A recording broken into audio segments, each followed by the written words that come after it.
Welcome, welcome, divine, all blessed greetings and salutations to each and every one of you, those who are here with me now live, as well as those who might be watching, listening, paying attention by way of archive. I'm grateful, humbled, honored for each and every one of you, and I welcome you to my house. Come on in. Come on in. All is a blessing. All is a blessing. Peace and love, joy and prosperity. Come back home to Africa. She's calling your name through the wind. Come back home to Africa. The fatted calf and golden rain are waiting for you once again. Coming back to you. I'm hungering for my family, coming back to you. Out of bondage and now I am free. Da da da da da da da da da da da da da. Come on in, y'all. That's Diane Cameron Elam singing. Diane Cameron Elam. Thank you, beloved. We're grateful, grateful, grateful. All is a blessing. Come on in. Come on in. Area code 845-277-9143. 845-277-9143. I'm longing for my family, coming back to you. Greetings, beloved. Greetings, Mom. Welcome, welcome. Thank you for being and for being present. All is a blessing.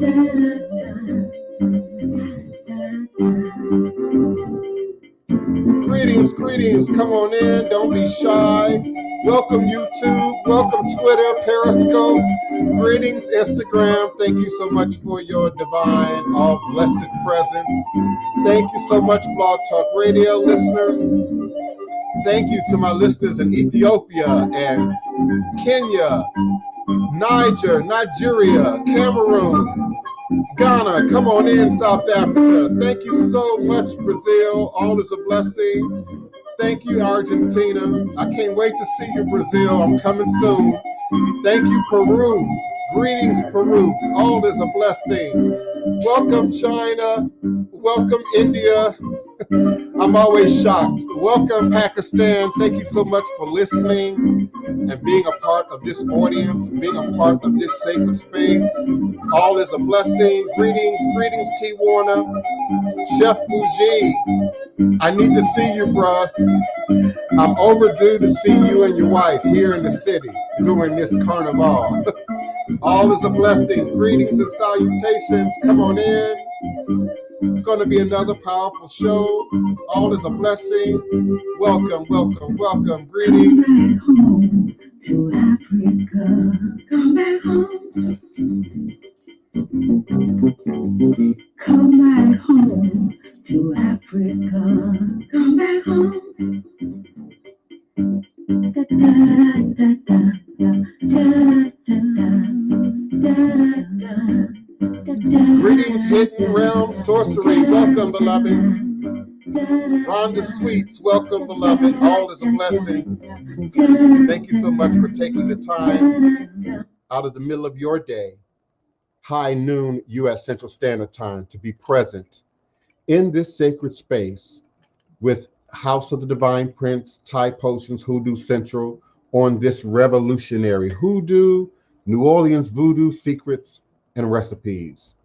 Eshu Alegbuana Kosiwere, Awo Unlo Uto Ni Iwo, Ada Afan Bo Osi, Obatala Mi Ita, Ni Ebo, Onilio Abane Shu. Eshu is the respected elder who flogs, confronts, and uncovers fools. That one versed in mysteries uses truth to own you. He causes scatter to feed poverty. Obatala shakes rascals to have sacrifice. The owner of warnings is the one who is Eshu, Aboru, Aboye, Aboshishe, Ashe, May our ebo reach Arun heaven. May our ebo be accepted. May our ebo allow what we desire to come to pass. And so we say, Ashe. And for those of you unfamiliar, that's Yoruba. That's Ifa Yoruba.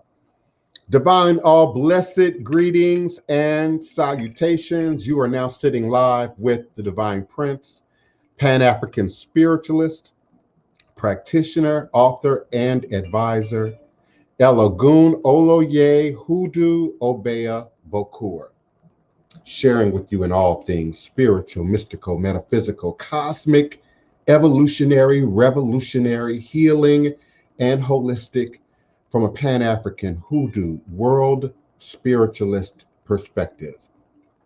Understanding that all is truly and indeed a blessing. If you can just see beyond the veils, for it is all just an illusion and a test and one of the greatest divine mysteries of this life cycle. This is indeed my constant prayer, my mantra, affirmation, reverberation, reiteration, and it is my ever-living reality. It is crucial to the very foundation of my understanding, my teaching, my walk, my works, my ultimate demonstration along this divine, all blessed life path and journey. It is how I, the Divine Prince, make sense out of all that we're challenged with here in our daily existence on Mother, Father, Earth. And it is my personal place of power and understanding, the place from where I begin, the place from where I realize and crystallize all my endeavors, understanding that I and I alone create and co-create my divine destiny, and I alone create and co-create my divine, all blessed reality. And so it is. Ashe. Understand, and particularly for my new audience, my new listeners, we create and recreate our reality with our mouth. And it's deeper than with our mouth, because some of you think you can sit back and be shady and be hateful and be negative and hold all this darkness within you. And indeed, it must start in the crystal first. It must start in the Ori first. So we create and recreate our reality with our mouth, with our thoughts, with our mind, with our perception. And indeed, you choose your perception of reality. And the more you choose your perception of reality, the more it becomes real. The more it manifests. The more I said divine, all blessed, the more I said all is a blessing, the more I said I am the Divine Prince, the ancestors made sure that that manifests. The ancestors make sure that that comes to the surface. Nobody understands it better than my mother, Evangelist Savage. Nobody understands it better than my mother. I've come from the darkest place. I've come from the darkest circumstances. I've come from the darkest background. And yeah, I've been suicidal back in my 20s. I've been emotional back in the day. I've been depressed chronically back in the day. I sought therapy. I sought counseling. I sought church. I sought the mosque. I sought the synagogue. I sought magic. And ultimately, God, the goddess, Jesus, pointed me right back to myself. And it was by exploring myself that I found my root, that I found my connection to mighty ancestors. And indeed, we stand on the shoulders of mighty ancestors, indigenous powers of this globe, of this entire world. So be clear, like quartz crystal. Be clear, be focused, be sure that in this crystal, you are creating and recreating the reality that mirrors your best interests. And I've had to learn the hard way. Some people close to me have had to learn the hard way. Some of my godchildren, my initiates, my clients have learned the hard way. You can't just push it back. You can't just toss it out the window. You can't just lock it in a dark closet. You've got to walk through. You've got to confront and create and recreate a reality in this most present moment that mirrors your best interests. Because when we get in our feelings, when I get into my feelings and I envision my past, which is very easy for me to do, I have a stellar memory. It's very easy for me to do. I can recreate events down to the detail from age 2, age 4, age 6, age 10, down to the detail. So if I don't confront, walk through, create and recreate the reality that mirrors my best interests, then I'm bound to the past. And that's living out of sync. That's living out of timing. Some of us spend so much time in the past that you're no earthly good right in this present moment in time space. Some of us spend so much time in the past and even in the imagination of the future that we cannot apply what's needed, what's necessary, what's required to manifest the reality that mirrors your best interest right now in this moment in time space. So remember that you create and recreate your reality with your mouth and with your thoughts. So I say all is a blessing, not just out here, not just to you, but in here and to me. And when the shadows come, all is a blessing. When the darkness comes, all is a blessing. When the challenges come, all is a blessing. And again, sometimes when you come from that dark place, it colors your reality. We say rose-colored glasses, but some of y'all are wearing dark glasses, and it covers your reality. So the 2, the 5, the 10, that maybe didn't meet your expectation, that maybe treated you badly, that maybe harmed you in some kind of way, you now paint all men with that brush. You now paint all women with that brush. Some of you paint all Black people with that brush. Some of you paint all white people with that brush. And as I shared in an early tweet this morning, in an early Instagram this morning, be careful and watch closely from a safe distance people who generalize, who overgeneralize. Well, all men are dogs. Well, all women are gold diggers.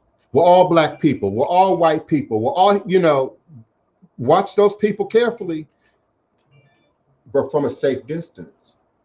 Because not only are they creating and recreating a reality that will have to prove their words. See, that's a universal law that we weren't always taught, and that some of you don't understand. The universe has to respond to your word. Somebody's magical book, somebody's book of scripture says God created the universe with his mouth. And I are root. I are God, are goddess. And so you create a reality with what you pronounce, what you vibrate, what you keep saying. You keep saying, I can't get a way out. I'm always broke. I can't catch a break.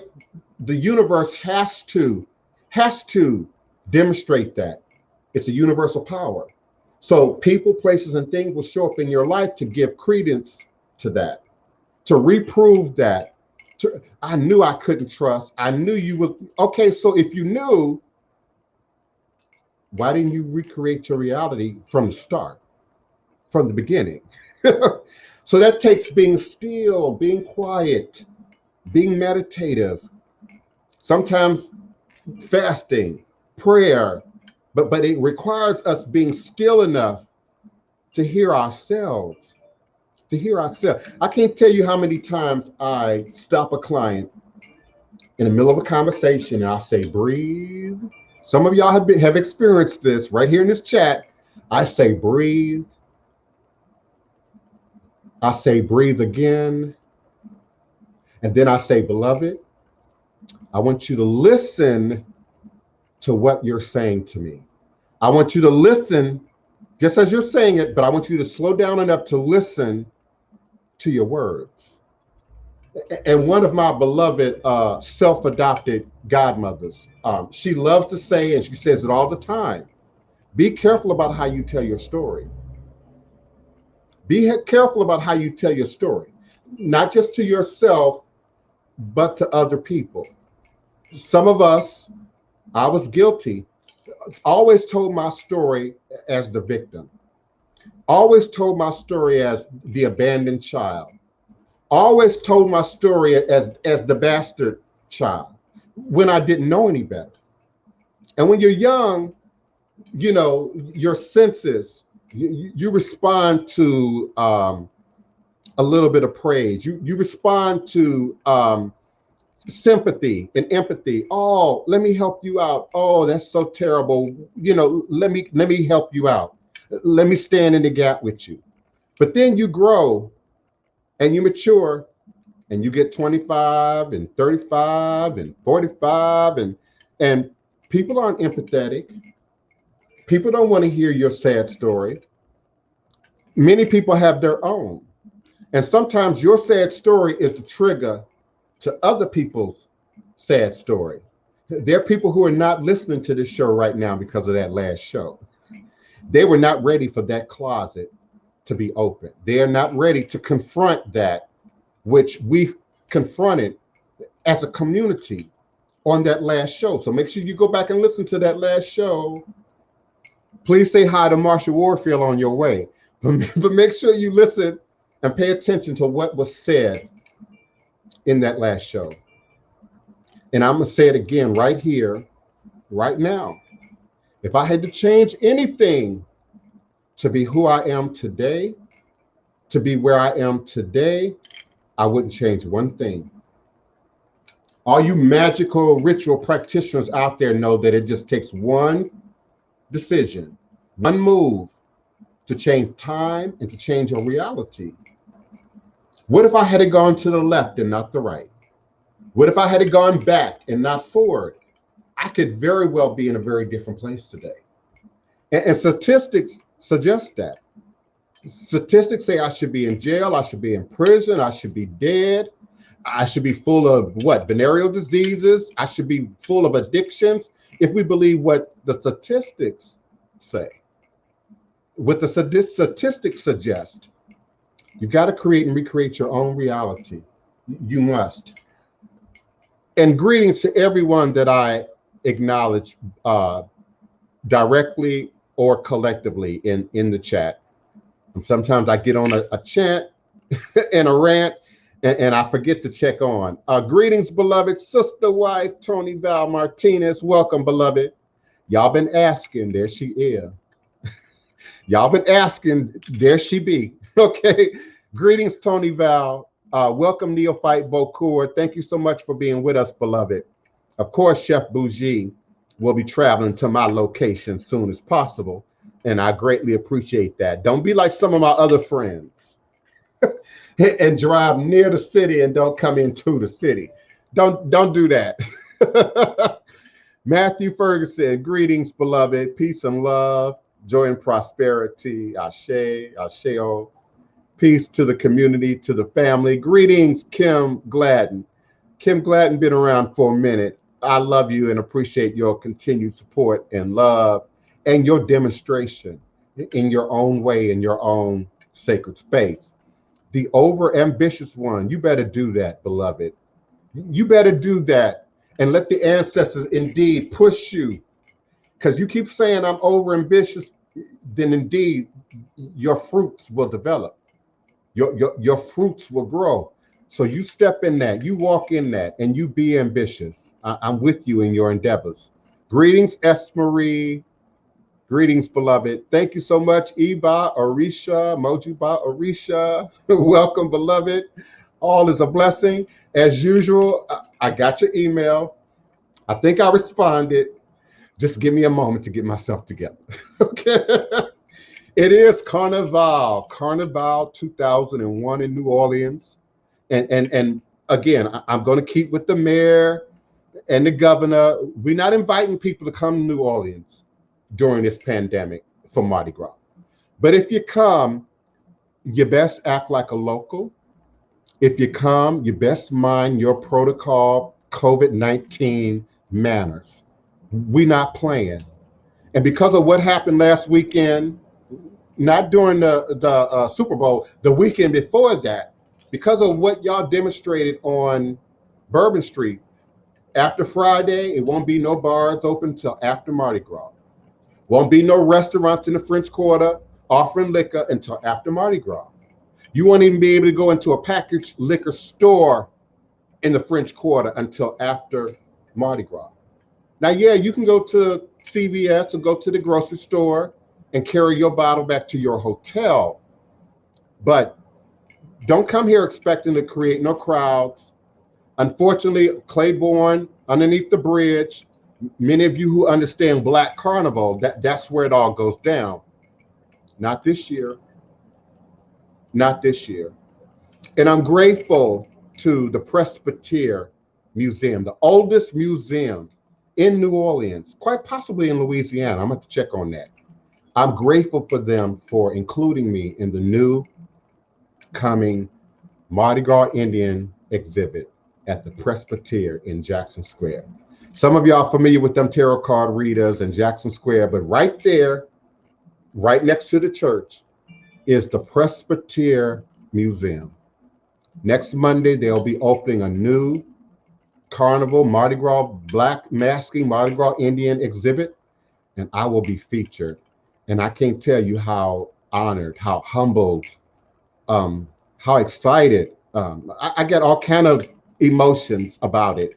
I haven't even had a chance to really work through it all, but I'm grateful. I'm grateful for being present, for being recognized, for being documented. And indeed, it's a win for not just Black Carnival. It's a win for not just Black Hawk Voodoo, but it's also a win for Voodoo and its footprint and its demonstration here in this beautiful, legendary, and historic city of New Orleans, Louisiana. I'm grateful for my guest. I'm grateful for my co-host. Please remember that my phone lines are available. If you don't have webcam and mic, you can always call in the area code 845-277-9143. 845-277-9143. Just remind me in the chat to check my switchboard, because this is in a completely different tab. Sometimes I get going and I forget to check, and I'll absolutely open your mic and bringing you in. Hidden Realm Sorcery, baby. That's what she say, baby, in that New Orleans accent. I've been telling people, Mama is not playing with us. We are to honor our brothers and sisters. We don't have to like each other, but we must respect and love one another. Ashe, ashe, and thank you to the ancestors. Yes, me and Tony Val discussed that very thing this morning. It's interesting how other ethnic groups don't necessarily like each other, don't necessarily favor each other, but they support. And they will particularly support when it's against something. They will particularly come together and support when it's against us or against you or against me. But we have a block there. And I'm trying to figure that block out. I'm trying to better understand that block. I know it has a lot to do with religion, but it also has a lot to do with sort of a moral code that was put on us that's not applied, generally speaking, throughout the culture of America and ultimately the world. White supremacy and racism is not an American construct. It's a global construct. And it has a footprint everywhere. Africa, Asia, Europe, South America, it has a footprint everywhere. And I'm often, I don't know, shocked and amazed probably is not the most accurate language I could use, but I'm often just surprised by the behavior of some of our brothers and sisters in other countries as it relates to white supremacy and racism. And I'm talking about Black people, white people, Asian people, Hispanic people, Latin people, however you identify, Portuguese people, South African people. I'm talking about everybody. Everybody. Get the racism out of your Twitter list. Get the racism and white supremacy and bigotry out of your Instagram following. And some of us are too, I'm only going to follow what exactly looks like me, what exactly sounds like me, who exactly posts what I want to see posted. And that's often the trap. If you haven't figured out, we got bots now that imitate you.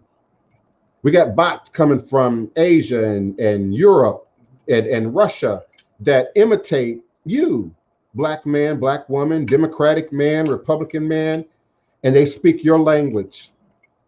They post your interests, and you thinking it's one thing and it's something else.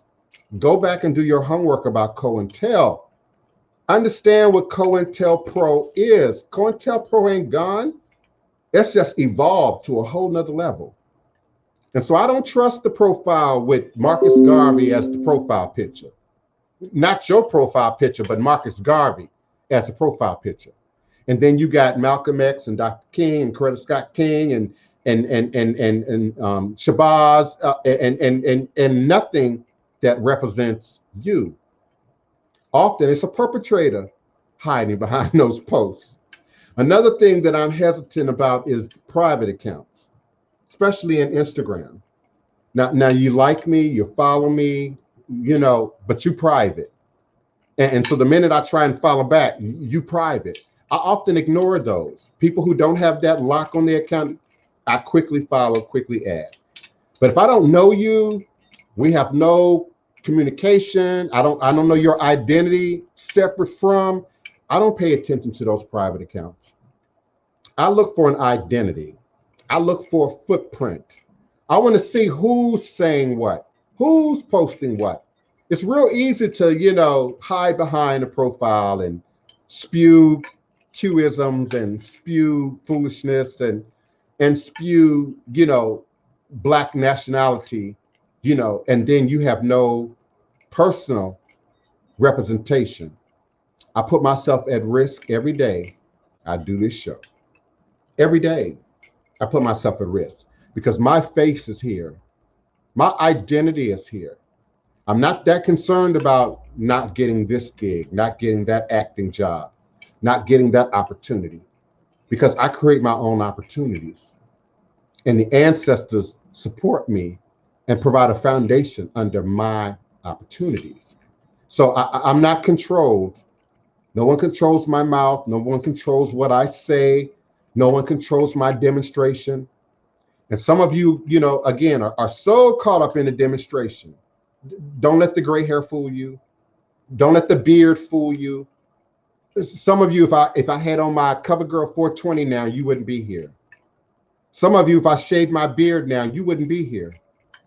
Some of them, when I had to cut my dreads, poof, you were gone. Because your love affair is with a look.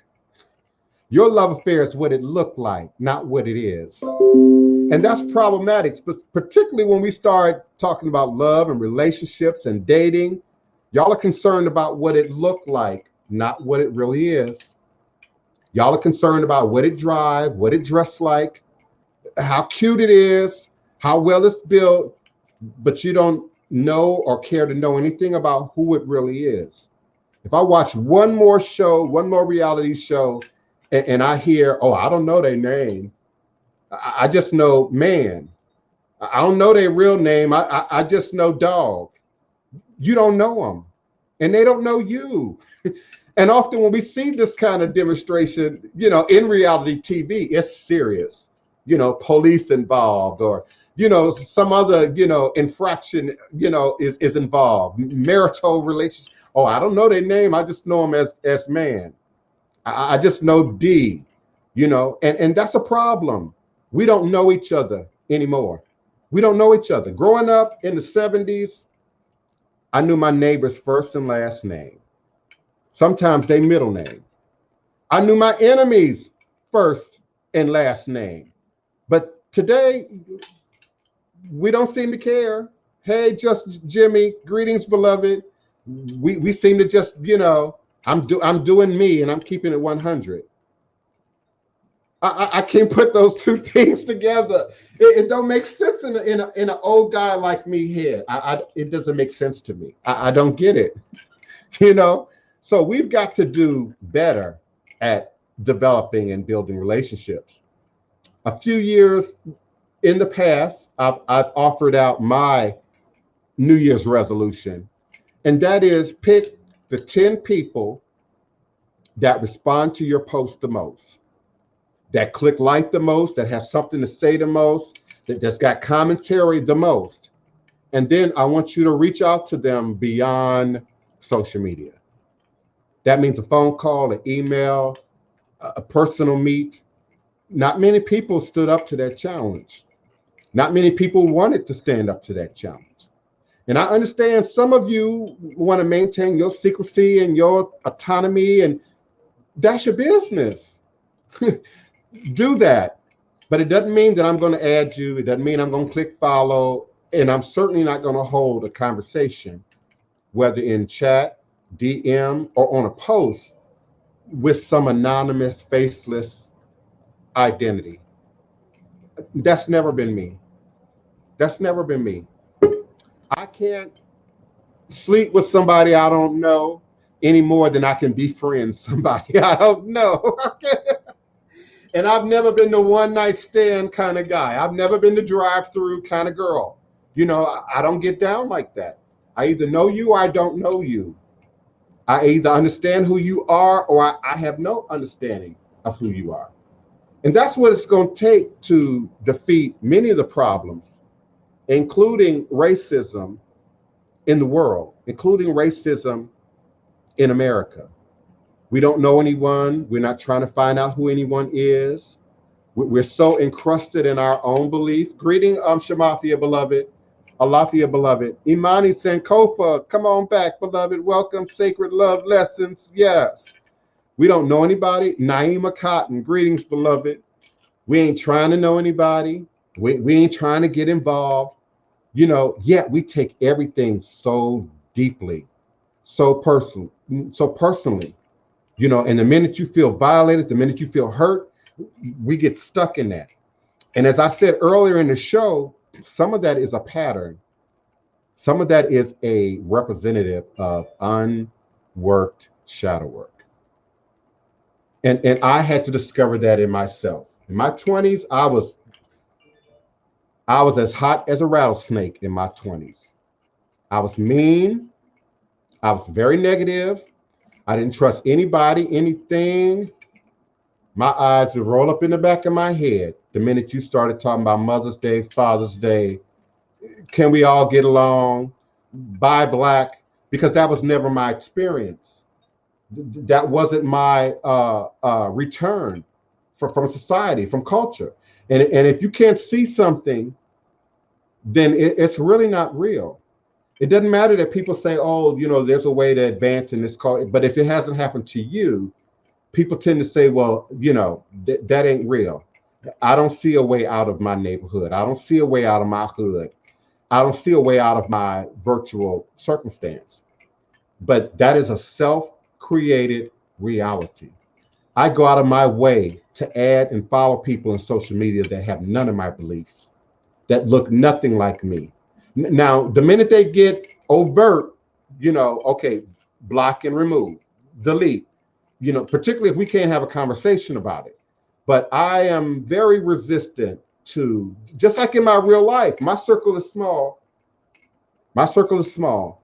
So I'm very resistant to carbon copying my friends, carbon copying my peers. Oh, they look like this, so yeah, no. No. And then you find out who people really are. Thank you, the overambitious one.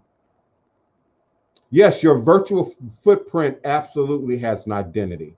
Absolutely. And people forget that.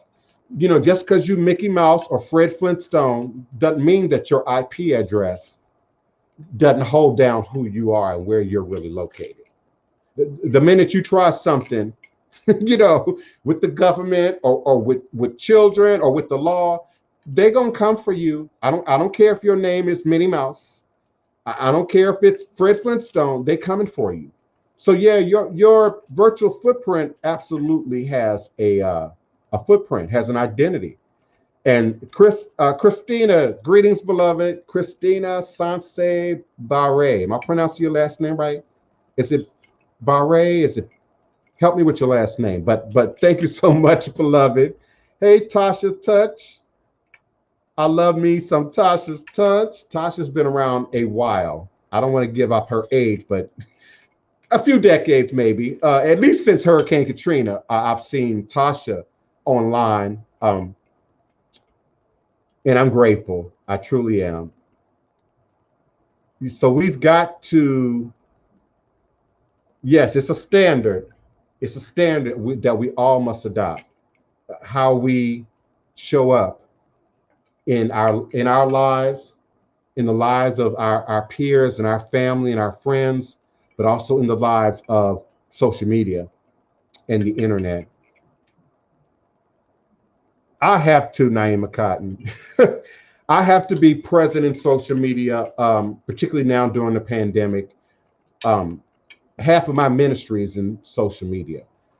Some people are never going to come to New Orleans, are never going to put their feet on the ground. And so social media is my connection, is my outlet. And one other thing, I see you, Neophyte Bokor.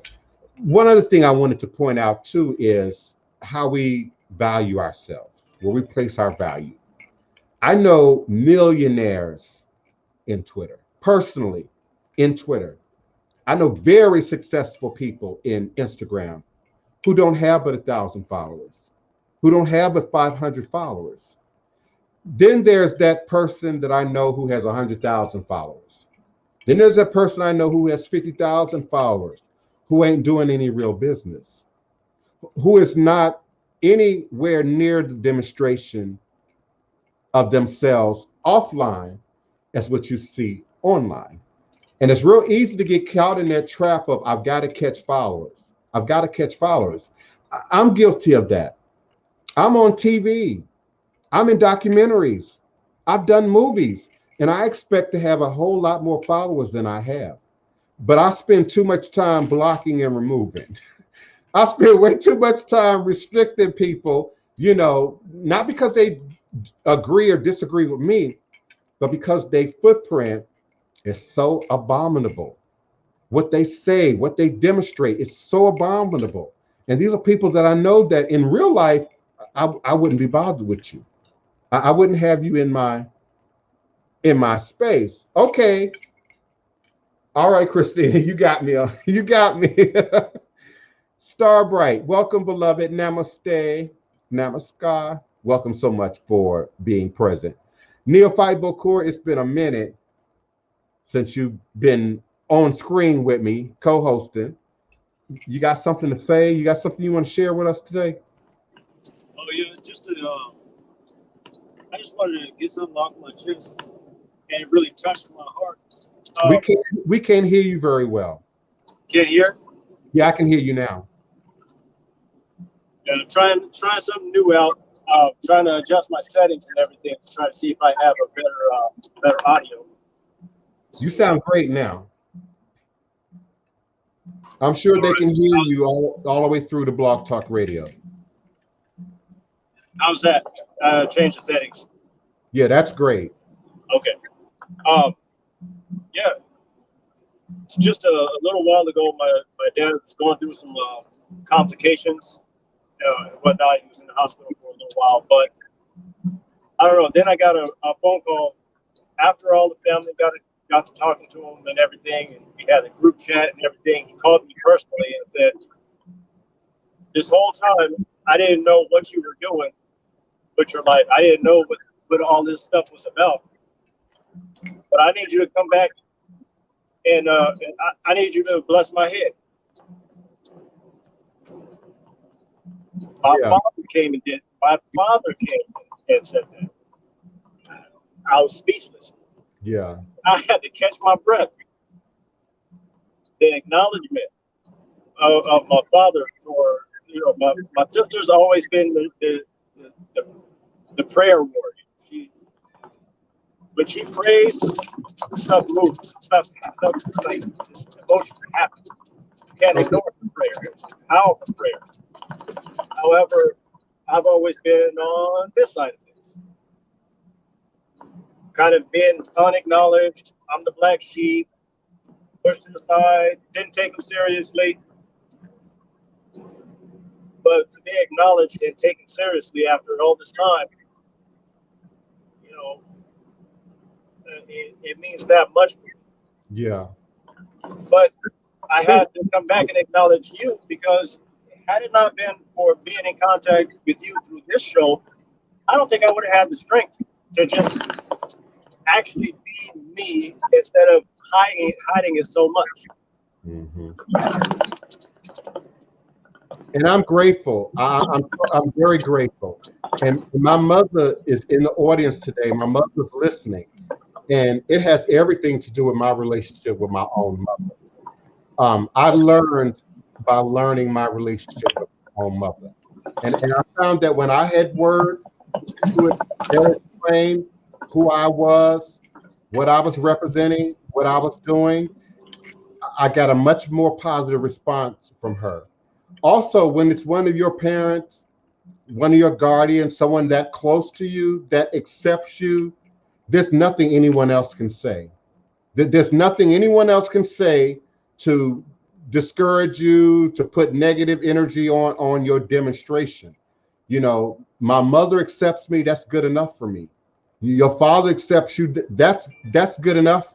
And for him to, you know, invite you to bring ritual into his life, you know, to stand up in that way, particularly if you have a family like mine with that overtly religious background, that's a powerful demonstration. One of my mother's, I don't know if it's a church member or just an associate, told my mother she was praying for her son. And she asked, well, what do you mean? Well, we're praying that your son comes out of witchcraft. And my mother said, first of all, my son abhors witchcraft. Number two, you need to educate yourself on what traditional African religions are. So like you and your dad, that was a very powerful moment for me. Not only did my mother understand, but she stood up for me. She defended me, you know, in the presence of society that would otherwise demonize us, you know, for being black, for being male, for being gay, for being transgendered, for being poor, for being rich, you know, for being political. You know, there's always something that people are going to want to attack us for, judge us for, use to try and crush our spirit, bring you down. You know, I can't tell you how many people have attempted to crush my spirit right here in town, crush my energy, ignore my footprint, you know, try to keep me from being present. And I said it on the show and I'm saying it again. Keep talking. Y'all are pushing me forward. Keep trying to set up traps. You all are pushing me forward. Keep being negative. You all are pushing me forward. And ancestors keep standing up. God keeps standing up. I keep standing up in my destiny. So I'm grateful for that, Neophyte Boku. I really, really am. And there are a few more here in the audience. I'll let them share it in their own time, who are confronting that issue. How do I be me at 40 in front of my mama, in front of my grandparents? You know, I have one client, I won't share her information, but parents are in their 80s, you know, and so we think 80, you know, you might be set in your way, you might be set in your belief. And don't assume that. I don't care where you're from. I don't care how rural or how urban. Don't assume that. Your family absolutely absorbs your truth when you can stand in it. And when you can put words to it, that's even better. Some of you can't explain exactly what it is that you are or what it is that you're doing because you're not clear, because you don't understand who you are and what you're doing with clarity. And I'm going to tell you, you're not going to find in reading a whole bunch of books. You're not going to find it in my voodoo book reading list. You're not going to find it in the witchcraft, bibliographies. You're just not. You're going to find what's being regurgitated by many other people, often people that's at the same level in these traditions that you are. You're also going to find people who are not even practicing these traditions, who are not even involved in this culture, who are able to spit out books. But that's not going to teach you really about who you are. It's not going to teach you really about who the Yoruba are, who the Fan are. That's a hands-on activity. That's a hands-on activity. And I'm not joking when I say I talk to Africa, I talk to Asia, I talk to India, I talk to South America every single day. Every single day. Have a real good friend in Ghana, real good friend in Nigeria. I can't go to sleep. I can't wake up in the morning without them being present. Did they operate on a different timeline than we do, different time zone than we do, but they don't care, and they kick through in Facebook, they kick through in a WhatsApp. Hey, how you doing? I know more about what's going on right now in Uganda. I know more about what's going on in Igbo land. I know more about what's going on in Yoruba land sometimes than I do what's going on in my own backyard. Because sometimes I have to put up guardrails, especially locally. Too many backstabbers, too many haters, too many people who feel some kind of way, and if that becomes part of your reality, if that's ingrained in your reality, you find yourself being negative, you find yourself being bitter, you find yourself not trusting, and missing opportunities. So we got to do our own shadow work. You can't do it for your parents. You can't do it for other people. You can only do it for you. And because Neophyte did it for himself and his own, immediate family, it's now spilling over into the rest of the family. I heard you say the family got together, probably said some things to Dad, well, he's involved in this, and he's, and I'm glad that your dad was able to rise above that.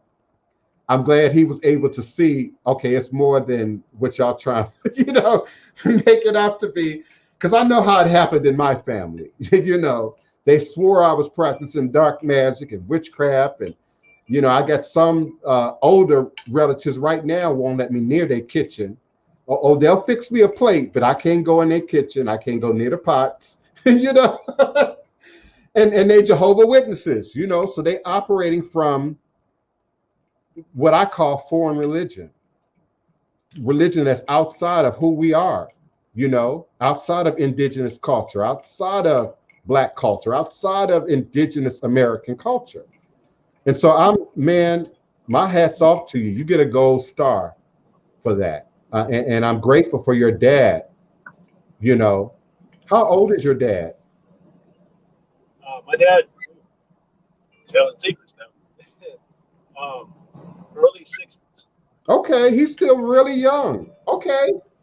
Yeah, so he can definitely greatly influence. He still has many years to greatly influence, the family in that regard. Now, I did heard you say he was struggling with some complications. It's not the COVID, is it? No. Okay, thank God for that. So everybody in the room, especially if you know Neophyte Bokur as a co-host on this show, burn your candles, say your prayers, do your rituals. It worked for me. I'm happy. I'm grateful for those of you who stood up for my family last week when I told you we were having a crisis and y'all did your thing. I'm grateful. So I need you all to do your thing again. Let's help get Neophyte Bokur's dad out of the hospital, and back in a better place. Hidden realm sorcery, like old folks used to say, you got to be careful because the very person you call crazy or evil could be that very one sent to assist you in healing. Hashtag I pity the fool. And she's absolutely correct. It's also a biblical scripture. Be careful that you don't entertain angels unaware. Be careful. And sometimes when we read that, be careful that you don't entertain angels unaware, we think of light, We think of the good angels. We think of angels that's coming to give us something good. But remember now, you got your dark angels and you got your light angels. Some of y'all are entertaining evil and wickedness unaware.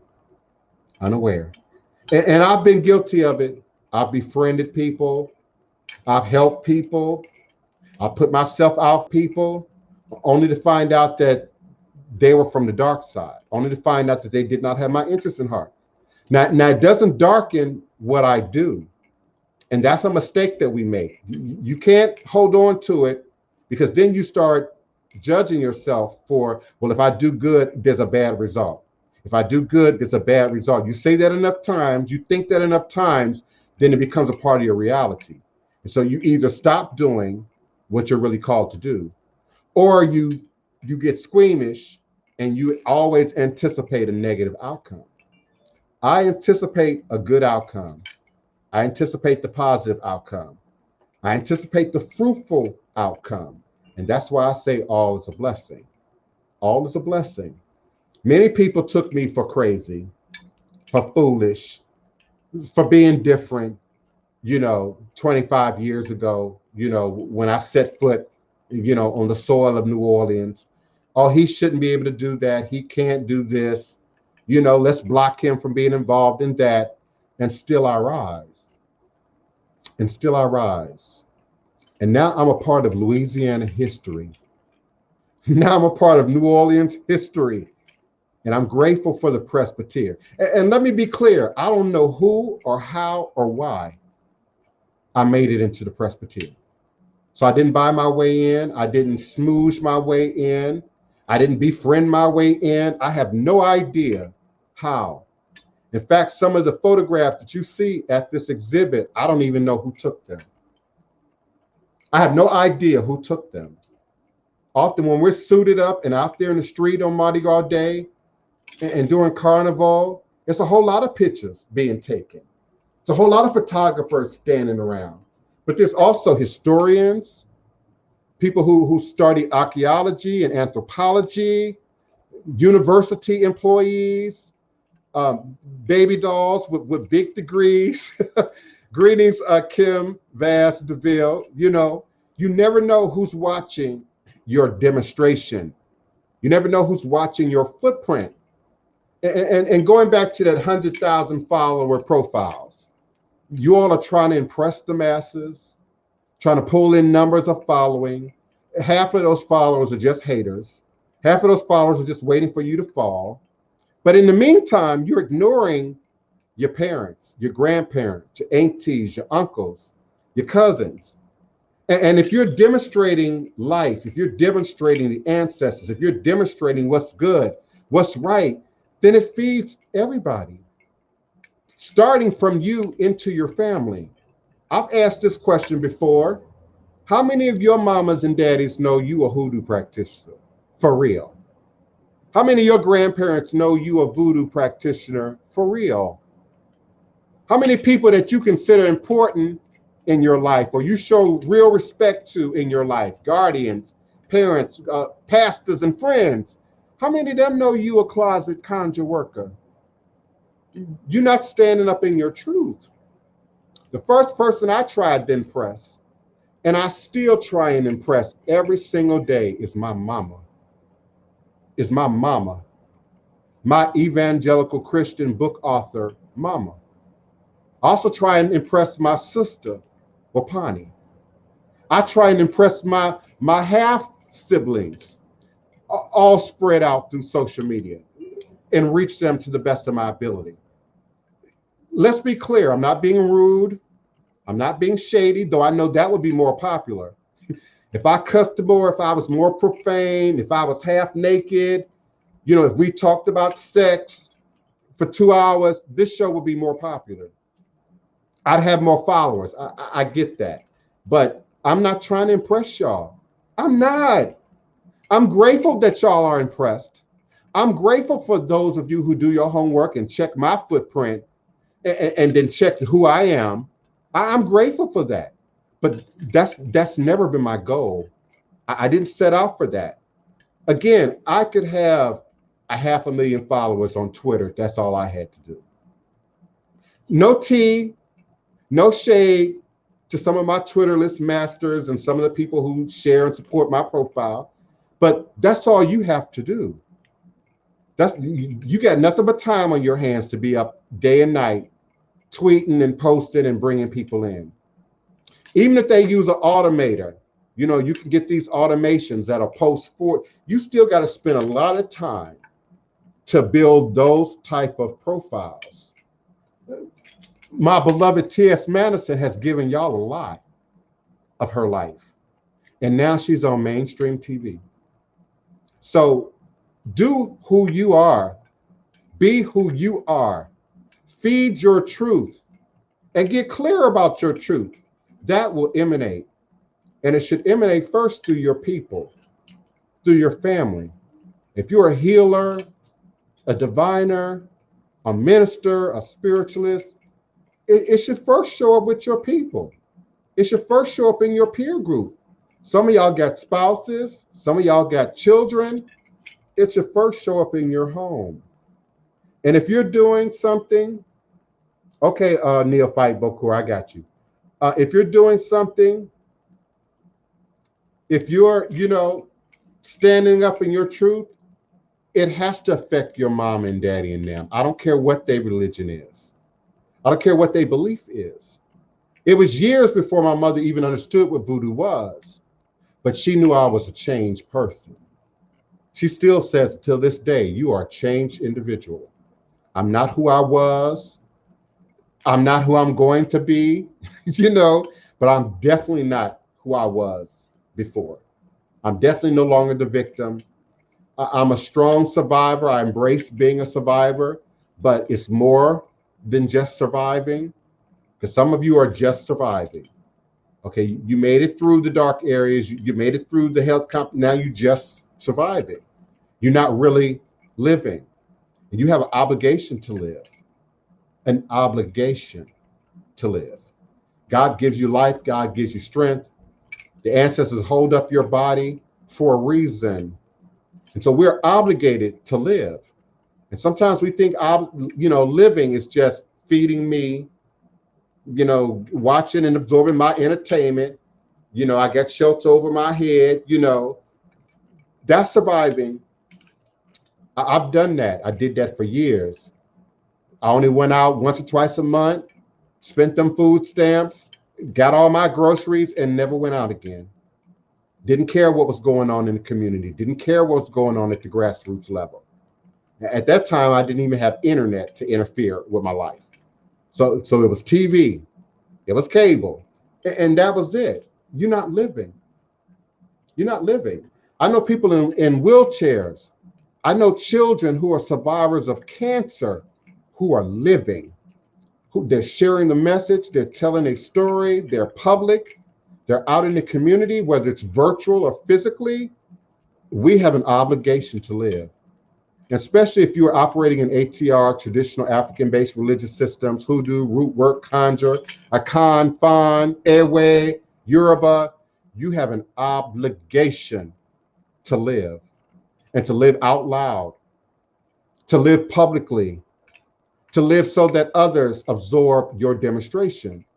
No, sometimes you can't control your neighbor's kids. We can't do that anymore. You can't discipline your neighbor's kids like you used to once upon a time.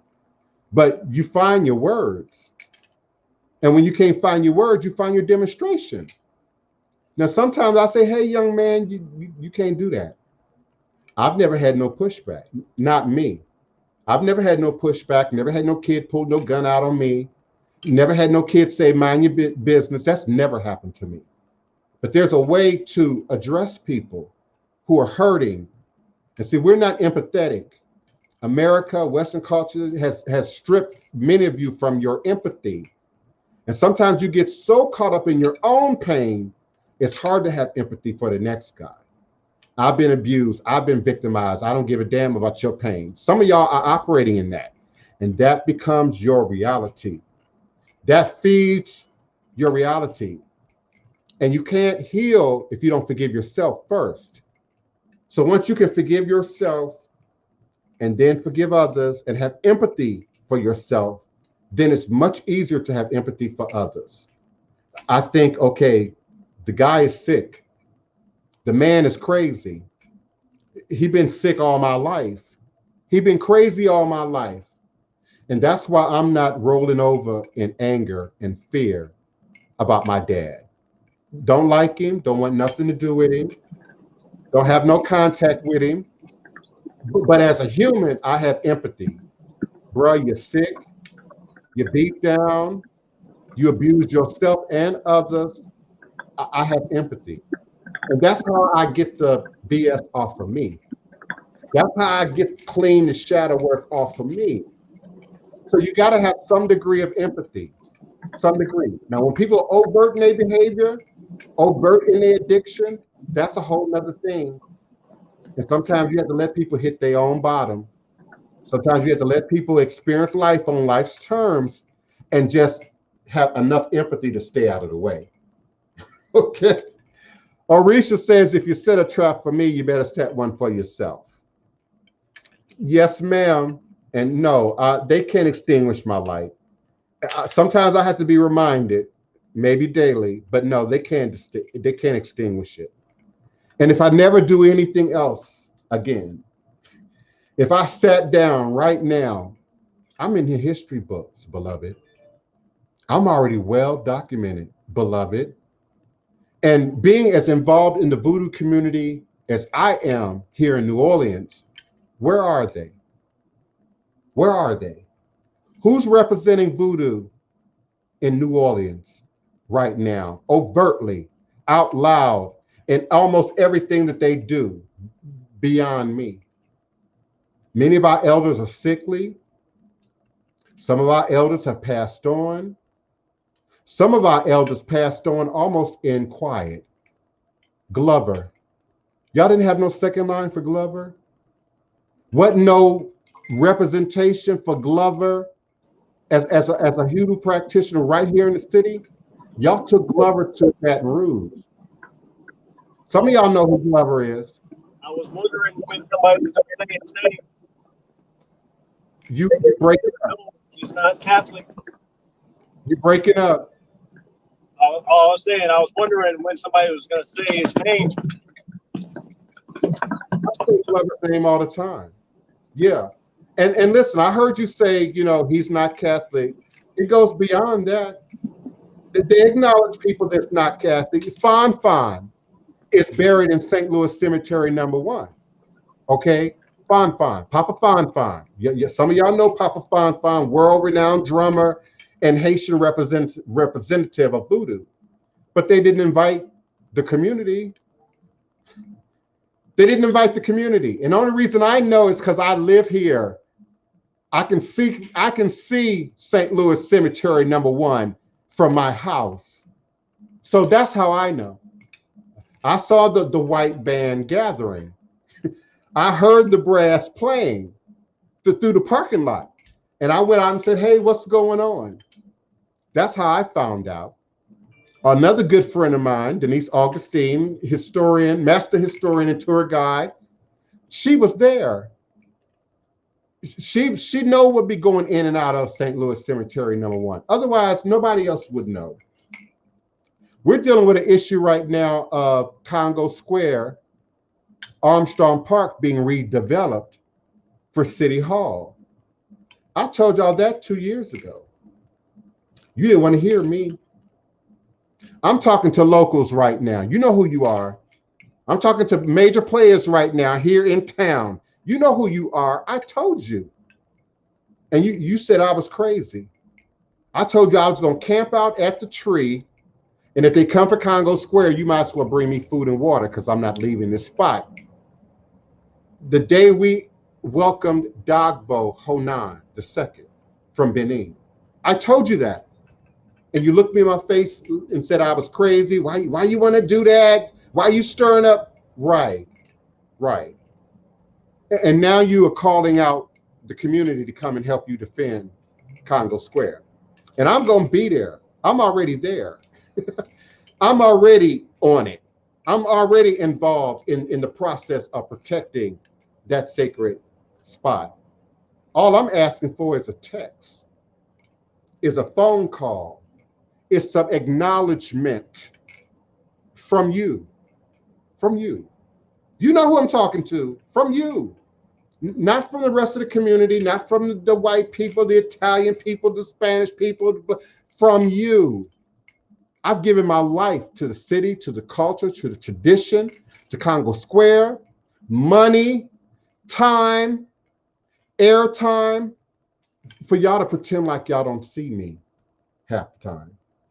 For y'all to pretend like I'm not relevant half the time. So I ask again, who's representing Voodoo for New Orleans beyond me? Seriously, I'm not talking about American Horror Story. I'm grateful. Thank you, American Horror Story. I'm forever grateful. And if you need me again, I'm going to come back and do it again. But I'm talking about who's representing ATR for real. And not just in New Orleans. I'm asking all of you listening to me in your community, in your neighborhood, who's representing it for real? And it's not hiding it in the closet. It's not trying to keep it, you know, with this personal. I'm just trying to get my man back. No, who's representing this for real?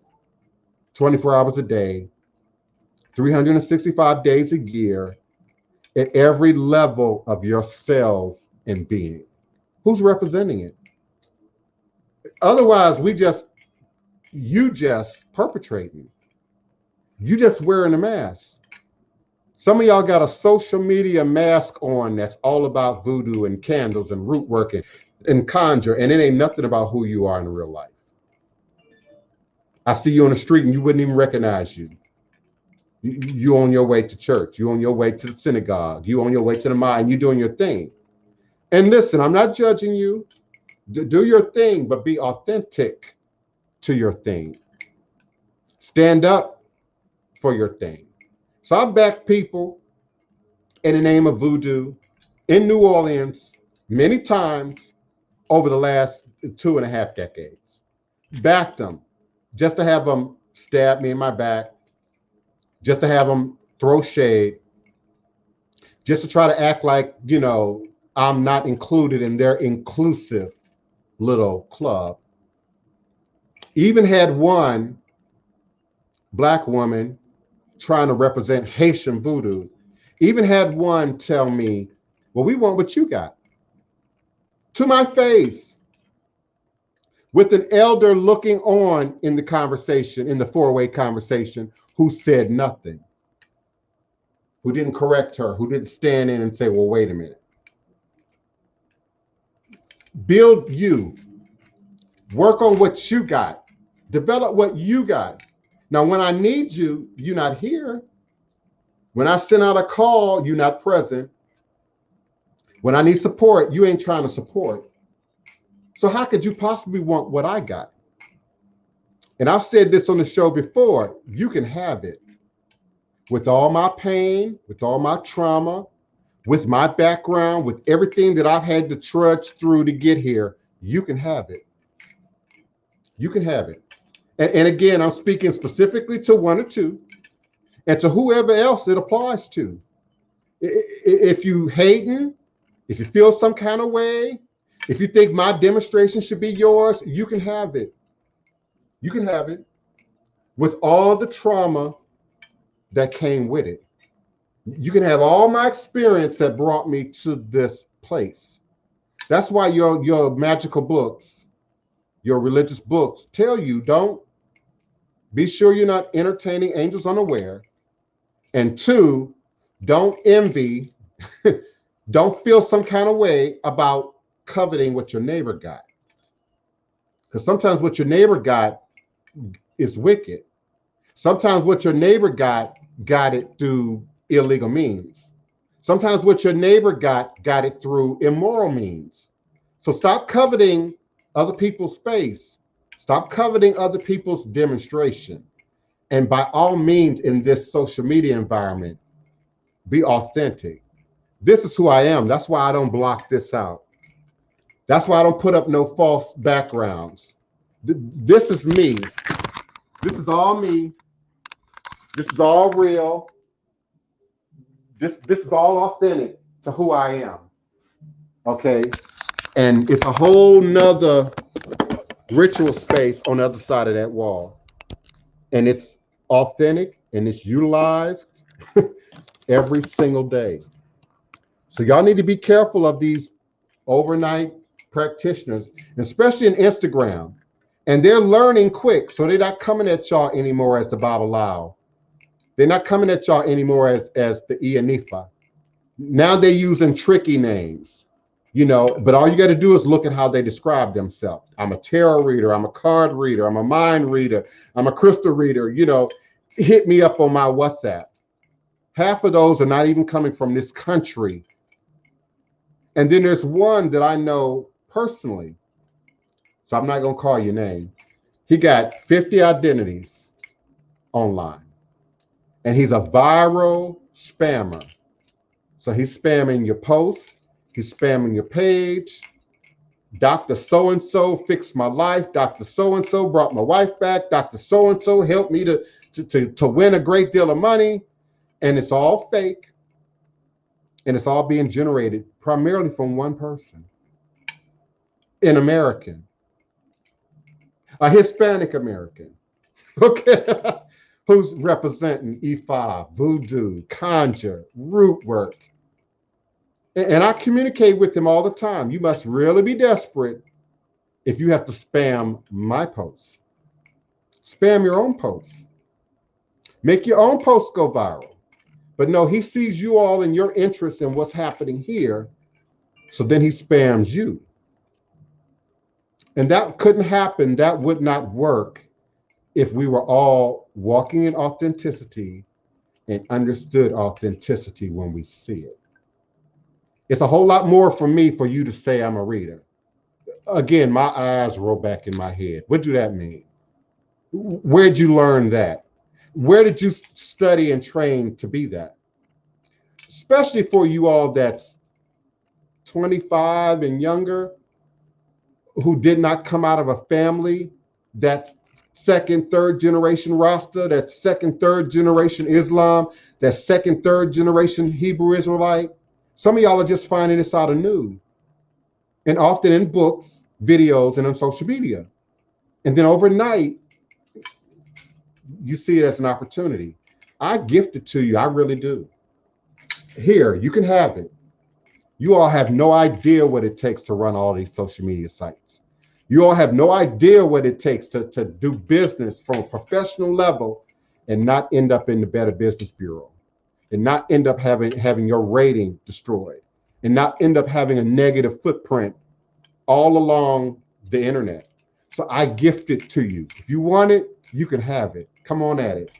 Marge, Richard, beloved, I seen your post. That's why I left it there. We're with you in your bereavement, in the loss of your grandparents. I don't have any of my grandparents. All four of my grandparents long been made their transition. I'm grateful both of my parents are still living, but all of my grandparents are gone. And I've got a really big family, especially on my dad's side. Greetings, Crystal Lynn. I've got a really big family. Greetings, beloved. Welcome. Peace and blessings to you as well. If I can add just one thing, or actually four. Just speak up. Just speak up. I think what's not really being addressed for us younger folks that are getting into it, being taken advantage of primarily because we suffer from four things: void esteem, where we don't know what type of esteem we have, what type of self-esteem. Our esteem is a voided space. So any old thing can drop in and take advantage of the second thing that we have: amnesia of self. We don't know who we were. We don't know who we are. So again, anybody can come over and dictate to you how you're supposed to be looking at yourself, and how we're supposed to be acknowledging each other. The last thing is that furthering that amnesia is an induced amnesia, where the amnesia you already have, somebody else is coming along and adding to it. I count that as a whole separate thing altogether. That means that someone has a negative intention on dragging you away from your inner power, your inner self, your love, your whatever you want to call it. They're turning you into the future commodity, something to be bought and sold. That's it. Yeah. Thank you, Craig Burns. Yeah. You're right, Neophyte Bakur. Absolutely. And it's interesting to me how we feel so autonomous, meaning I make my own choices, my own decisions. I'm walking my truth. I'm following my own path. But so many of y'all's paths look exactly alike. It's a carbon copy of the next thing. And particularly in my community, Black people are followers. I know that's not popular, but it's too many of you all who are followers, and you're not willing to break code. You're not willing to break the law of the block. You're not willing to break the law of the neighborhood, and you're concerned about what the boys might say, what your girls might say, and it's real easy to get on social media and say, oh, that's not me, and I'm free, and where your mama? My mama in the chat. Where your parents? Where is that footprint of your family here where you are? So we've got to be willing to be truthful. And you ain't got to be truthful with me. I already can see, and I see clearly. You don't have to be truthful with me, but you got to be truthful with yourself. And be real about where you are in this process. You can't learn if you 24 and you think you a master. You can't learn nothing. Not only does it show your ignorance, because the more you learn, the more you know, the more you understand what you don't know and need to learn. That's rule number one. But number two, the minute you say, oh, I'm a master teacher, I've shut you down already. I've gotten emails, and I don't want to call out anybody in particular, but listen, if you send me an email, I'm a master teacher, I'm a master reader, I'm a healer, but I need your help, I don't respond to your email. You need my help for what? You know it all. You got it down. What you need my help for? I don't respond to those emails. Come at me humbly, or I don't respond. I don't respond. And that's how I act in spirit. I know my place with the elders. I know my place in the tradition. I know my place in the presence of wisdom, in the presence of knowledge, in the presence of experience. That's something the Western culture lacks today. Younger people, my generation and lower, y'all ain't got no respect for elders. Y'all don't have no respect for leaders. You don't have no respect for mentors. I don't need, I got this. And for the most part, you're operating out of your shadow work. Because it's your shadow work that says, I don't need an elder. I don't need a teacher. That's your shadow work. I've been there. I know. You could tell me anything in my 20s. I was too upset and angry with my parents. So I wasn't willing to hear nothing from nobody. I'm out here. I'm on the street. I got a job. I'm doing this. Y'all can't tell me anything. And I spent my wheels for many years. I was stuck in position for many years. This wasn't even on the radar. I couldn't see this future. I couldn't see a future that made sense. But if you're not honest to say, I'm a baby, I'm a beginner, I'm a child, I'm young in this, I'm ignorant to this, then no teacher is going to spend time with you. And I have a large portion of my clients who've been through the system. Or I had a godmother, I had a godparent, this happened, that, and now I'm coming to you. No, you're not. No, you're not. I had one sent me an email, her and her godparent wanted to come see me. to fix a particular situation. Why? Why?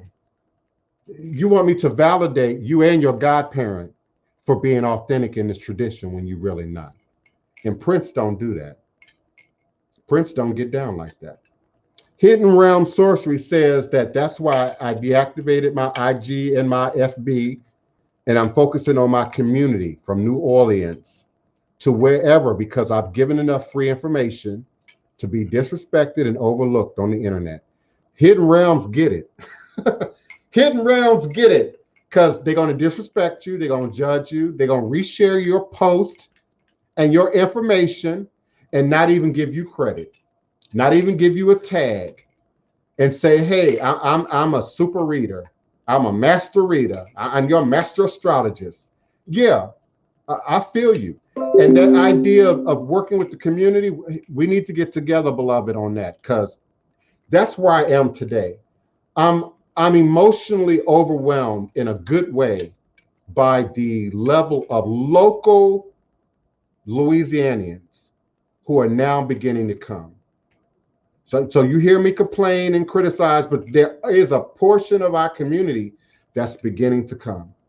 They live in the 504, or they live, in Shreveport or Baton Rouge or across the lake or across the river, and they are beginning to come. And they bring in their spouses, they bring in their parents, they bring in their grandparents. Just make an appointment. Just make an appointment. I'm just not prepared for people to just show up at the door. You've got to make an appointment. And especially now during COVID-19, and particularly now during Carnival. Mayor Cantrell ain't playing. I'm not trying to look like I got a crowd. I'm not trying to break any COVID protocols. I'm not trying to look like I got a train of people coming and going from my door. You've got to get an appointment. You have to, by email. Divine Prince, DIVINE PRINCE @houseofthedivineprince.com. I'm with you, Hidden Realms. Just get with me. I'm working on some things locally that I would like to include you in. I have a deep connection with Brazil right now, and we're working on some projects. Me and a film producer from Brazil, who's primarily ATR oriented, Candomblé, Ifa, Voodoo, Maria Leonza, etc.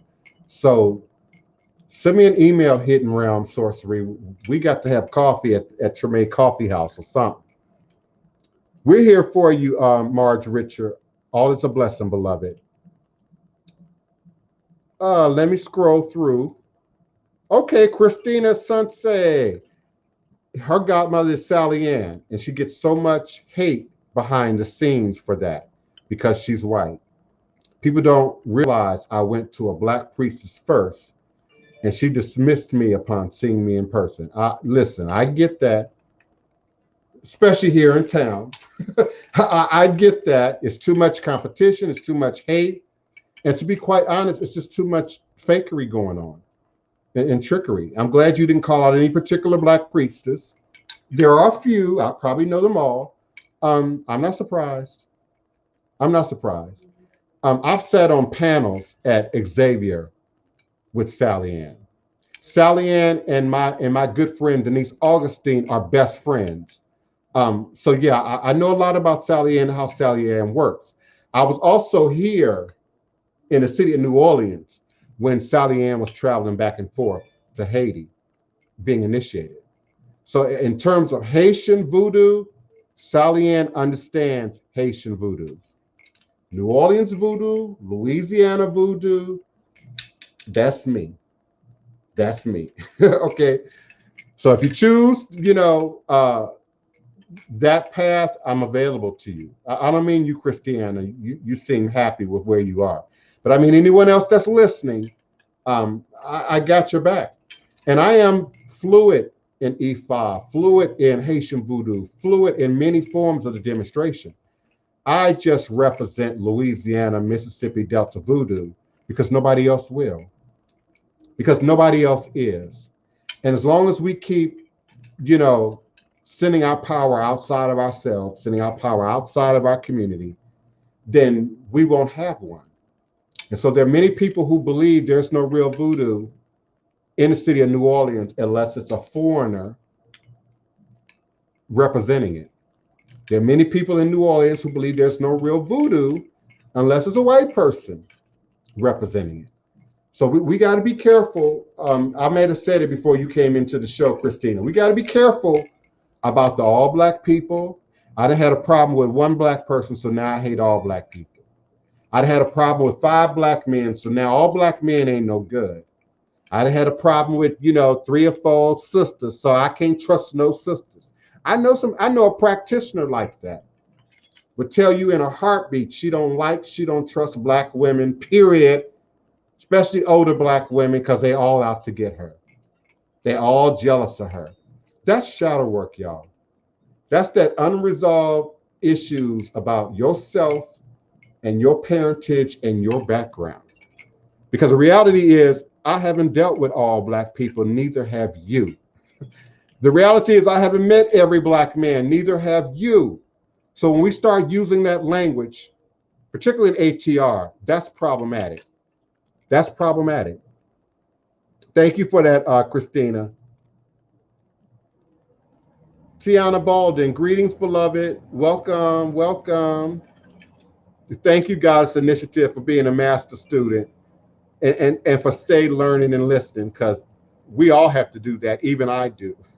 I learn something new every day. I study a different ethnic group every day. I'm going in and out of a new language every day.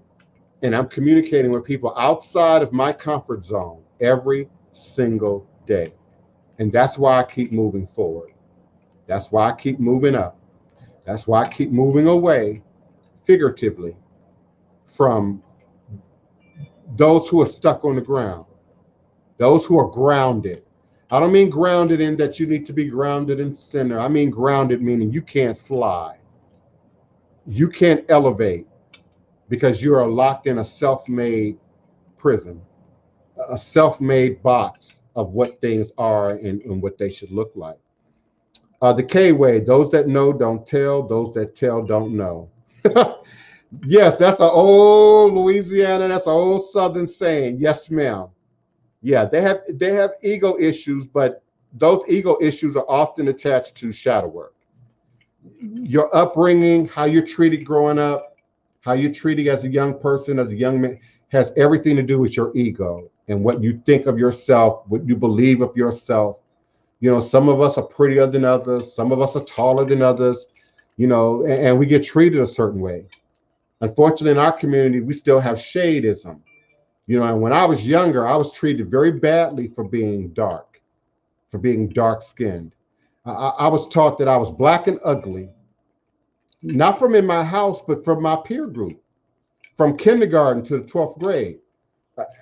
And to some degree, I thought I was black and ugly and unlovable and unreachable until I went out to the world and people were excited about me, amazed about me, wanted to see more, wanted to understand more. And so I was almost 30 years old before I found an ego.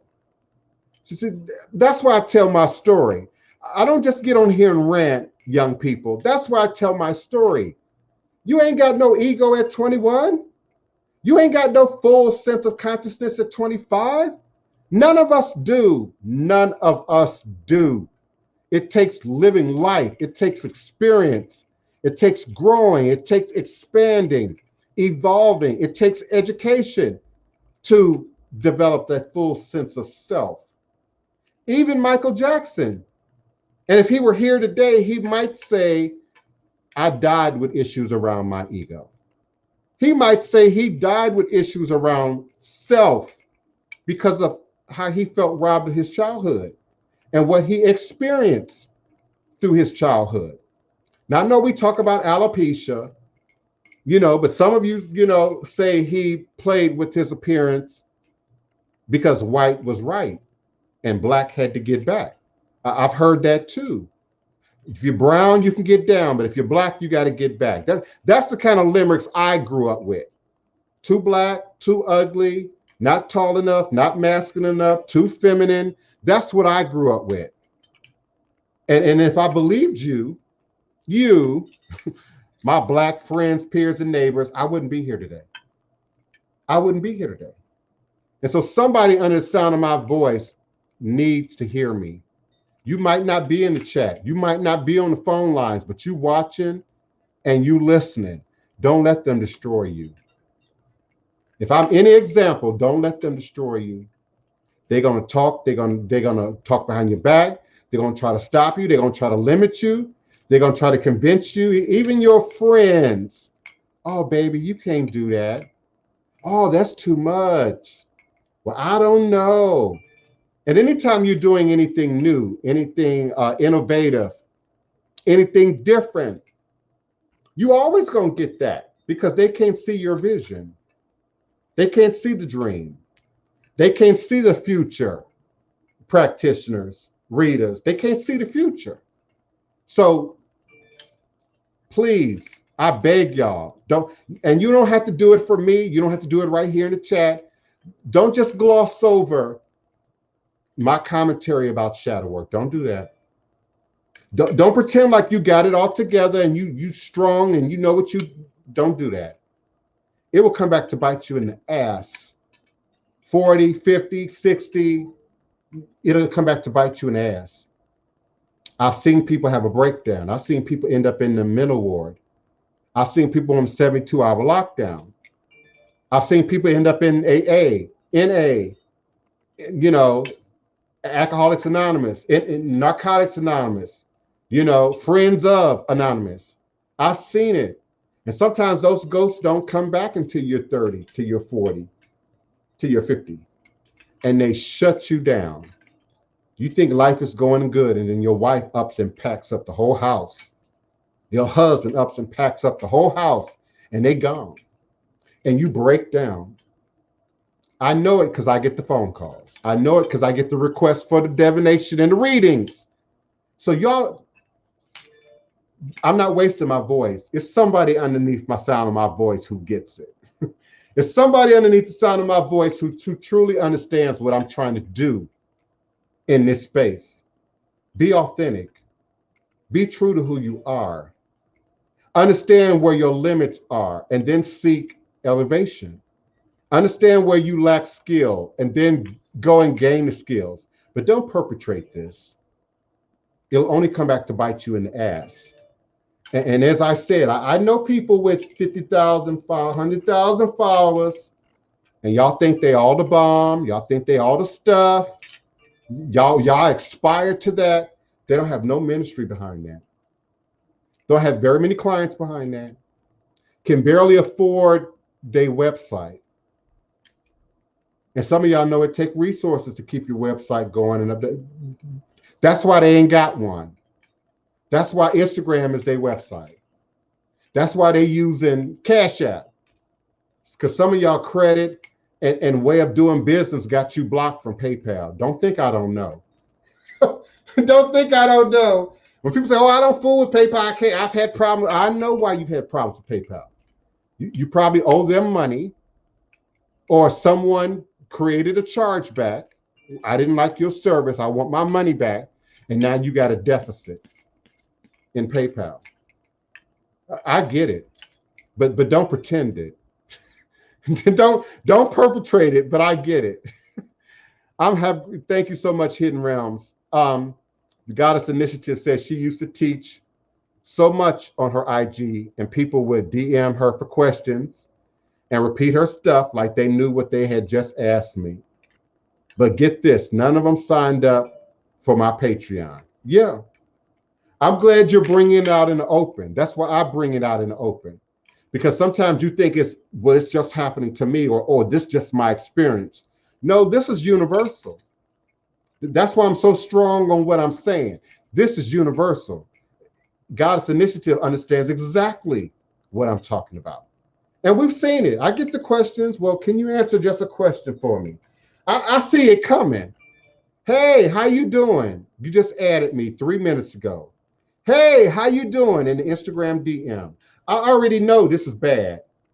No, nobody DMs you 3 minutes after adding you in social media unless they up to something. Sometimes you add people and you watch them and you like they post for a while. And okay, then maybe let me open some communication, but not in no 3 minutes. Not in no 3 minutes. And then it's, hey, how you doing? All is a blessing, peace and love, beloved. And then I feel guilty for responding because like Goddess Initiative says, okay, then the questions come. Well, can you help me with this? Can you teach me that? Can you help me better understand? And I'm like, how can I better help you understand my email address? How can I help you better understand that I don't take DMs, but I communicate with people in email? And see, for some of y'all, email is a serious commitment.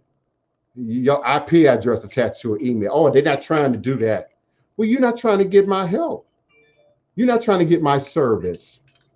Some of you remember 2005, 2006, 2007, when me and Tony Val Martinez dominated Yahoo 360. And then they snatched it down. We dominated Yahoo 360. And y'all loved every post. Every day I posted an ethnic group, a tradition, a practice, a ritual with text, bibliography, photographs. And y'all ignored me. Y'all went on to try and duplicate unsuccessfully. You all went on to other things and tried to show it out and couldn't. And then they took Yahoo 360 down, changed the whole algorithm, you know, and so I had to go back and rebuild my Facebook, you know, only to have it violated 2 years later. And had to recreate a whole nother Facebook. And I'm still at 5,000 on Facebook.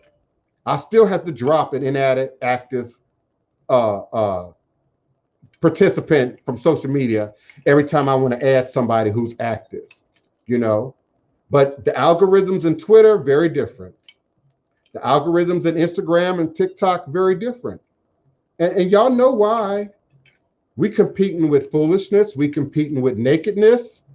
we competing with the glue girl, you know, who's now international, you know, because she put Gorilla Glue in her hair.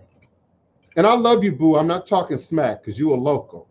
Gorilla Glue is, Gorilla Glue girl is a local now. She's just right across the lake, you know. So I'm not talking smack. I'm just saying you international now, boo, because you put Gorilla Glue in your hair, you know. And so that's why the algorithms ain't moving as much in Twitter. And because do y'all want that? Do I need to cuss more? Should I do some of my broadcasts half dressed? Would that keep you coming back, Neophyte Bokur? S. Marie, would that be a reason for you to stick with me? Okay.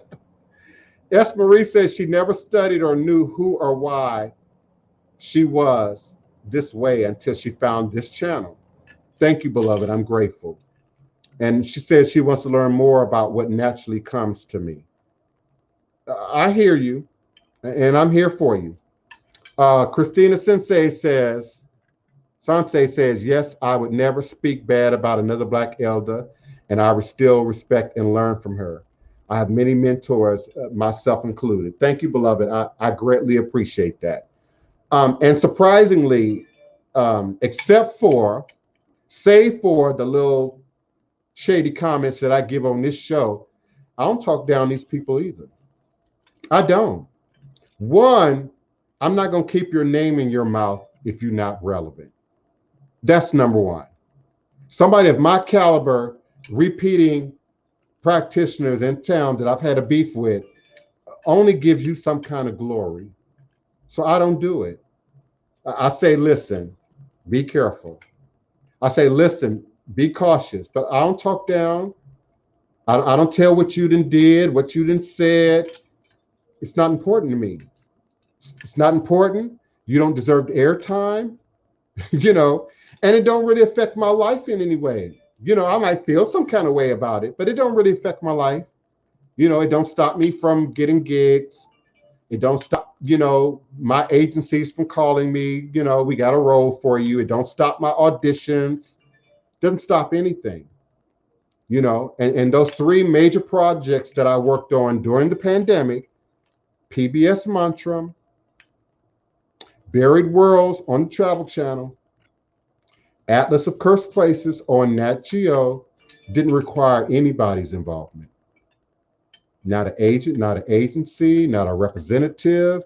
They called me directly because of my footprint, because of my demonstration.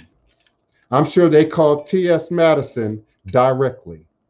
They didn't need her agent. They didn't need her manager. You're right here giving who and what you are authentically. So those of you who like to hide your identity, and I don't suggest that. Do what you want, but I don't suggest it. I just don't suggest it. Yeah, Marge Richer, Leanne, I see you, beloved. Yeah, I see you. Okay. I see your comment. Yes, ma'am. And I spoke to it, I spoke to it. Sally Ann spent time, spent money, spent resources, went back and forth to Haiti, developed a relationship with Haiti, So it doesn't speak anything about who I am on my demonstration. It does speak to Haiti. It does speak to Haiti, and various people, as Christina mentioned, have their feelings about it. I also, just because we're on topic, let's be clear about what mentorship is and what initiating is. And some of you all want to do your thing and you want to do it as it comes to you and you want to follow spirit and you might want to mentor, but you're not trying to initiate. And that's your business, but you're not validated. You're not authentic. You have no real connection to the system. You might be witches, you might be magical practitioners and healers and whatnot, and Reiki practitioners, but just don't call it voodoo. Don't call it hoodoo. That's another one of my pet peeves. New Ageism has embraced hoodoo, so now people think hoodoo is universal. Hoodoo for everybody. Hoodoo don't see color, don't see race, don't see ethnicity. It's not true. It's not true, and you cannot erase our footprint. You cannot erase our enslavement for over 400 years and now say I'm an authentic representative of hoodoo without embracing my pain. That's why I say I give it to you. You want this platform, you can have it. But you got to embrace all my pain, the enslavement of my people, the abuse, the denigration, the dehumanization. You got to embrace all of that if you're going to represent. If you're going to represent. I have a problem with practitioners of other ethnicities that claim to be authentic, but then when you see their documentation, their photos, their ceremonies, we ain't there. There's very few of us who are there. And if we are, just like the church, you paid, you put it in the offering plate, but you ain't controlling anything. You ain't representing anything. So yeah, I got my personal feelings about the culture, Marge, Richa, and what's going on in the culture. I really do. And I'm honored that you do as well. I know a lot of white people who feel some kind of way about people interfering, people representing within African-based traditional systems. Seriously. Anthropologists, university professionals who studied and given a life and really understand culture, ethno-religious culture. And they don't understand it. They don't often acknowledge it. So I get that. I'm not here to do battle, especially with local practitioners. I'm not here to do battle. Do your thing. It's a need for the French Quarter. It's a need for the shops. It's a need for the tourism. I get that. Just don't call it authentic voodoo. Just don't call it authentic to my culture. That's all I ask. If it keeps going that direction, it can end up like the reggae festival in Hungary You're breaking up. You're breaking up. You're coming and going. I'm gonna try it again. Thank you. If we're not careful, Voodoo will go that direction of reggae, the reggae festival in Long Beach, and the jazz festival in Long Beach. It's been segregated for years. It's still to this day segregated, where the white jazz festival is earlier in the week, the day before. The black jazz festival is the very next day. But it's the same festival. It's the same festival. It's a 3-day thing, but it's supposed to be 3 days of jazz for everybody. But the white people come first, and the black people come second. Nobody asked for it to be that way. It just kind of naturally went that direction on its own. Same thing goes for the reggae festival, where the ska bands show up the first day, and all of the true reggae fans show up on the following. Two different atmospheres for the same festival. That's not meant to be that way. Mm-hmm. But and I'm sure you are aware, but I want to make sure those listening are aware. He's talking about the jazz festival and the reggae festival in Long Beach, and how it's segregated, and how, you know, they have a white day, you know, primarily white entertainers and white audience, and then they have a black day. And I see that in many cities. I'm about to take a risk, including my own, where we are representing Black culture, Black traditions, Black history, but it's operated entirely by white people. It's funded entirely by people that's not in our community. It's organized by people who don't acknowledge the community. And that's problematic for me. Once upon a time, we had Marcus Garvey Day right here in Congo Square. Not anymore. Once upon a time, we had a reggae fest, you know, right here in Congo Square. Not anymore. And now we have these big, enormous festivals, Voodoo Fest and Jazz Fest and many others. And we have nothing to do with how it's organized, how it happens. You know, we might get offered $50, $100 to come and perform, but that's it. And that won't happen to Voodoo, not on my watch. That won't happen with Hoodoo, not on my watch. Not gonna happen. And as long as we continue this charade of I was born with this, I know who I am, you know, and we're not authentic about filling in those blanks, we're halfway there. We're halfway there.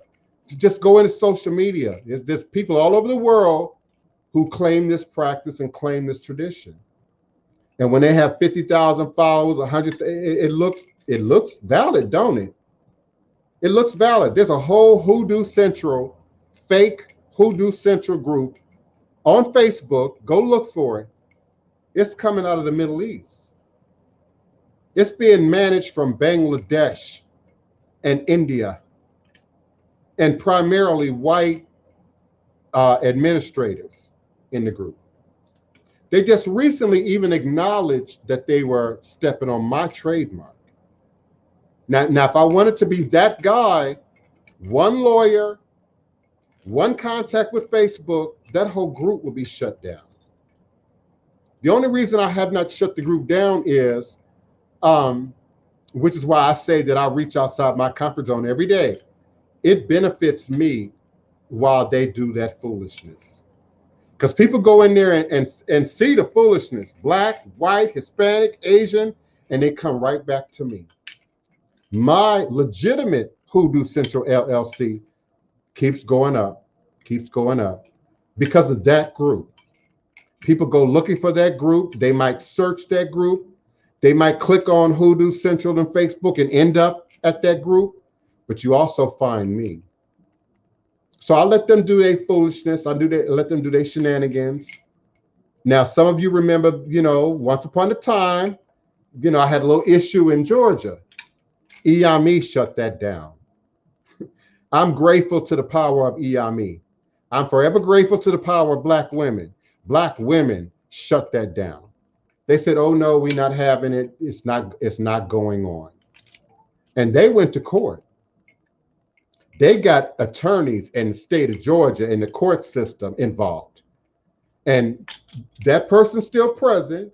Y'all know who I'm talking about, but they're not trying to step on Hoodoo Central not anymore. And they still claim to have a Hoodoo Central Georgia, but everybody knows it's not valid. Yes, Marge Richard, naked, cussing, would that be more popular? You know, when I go through social media and I look at who's popular and who got numbers, okay, I'm not profane enough. I'm not loud enough. I'm not vulgar enough. My show ain't censored enough in my mind, because y'all love those pages. Not you personally, Marge, but the audience. Y'all love those people. Y'all love them. Y'all there every day. Y'all catch the posts. Their numbers is in the millions. Y'all love those people. And so as a human, not as Divine Prince, but as a human, I ask myself that question. Do I need to be more loud? Do I need to cuss more? Do I need to talk crazy about people?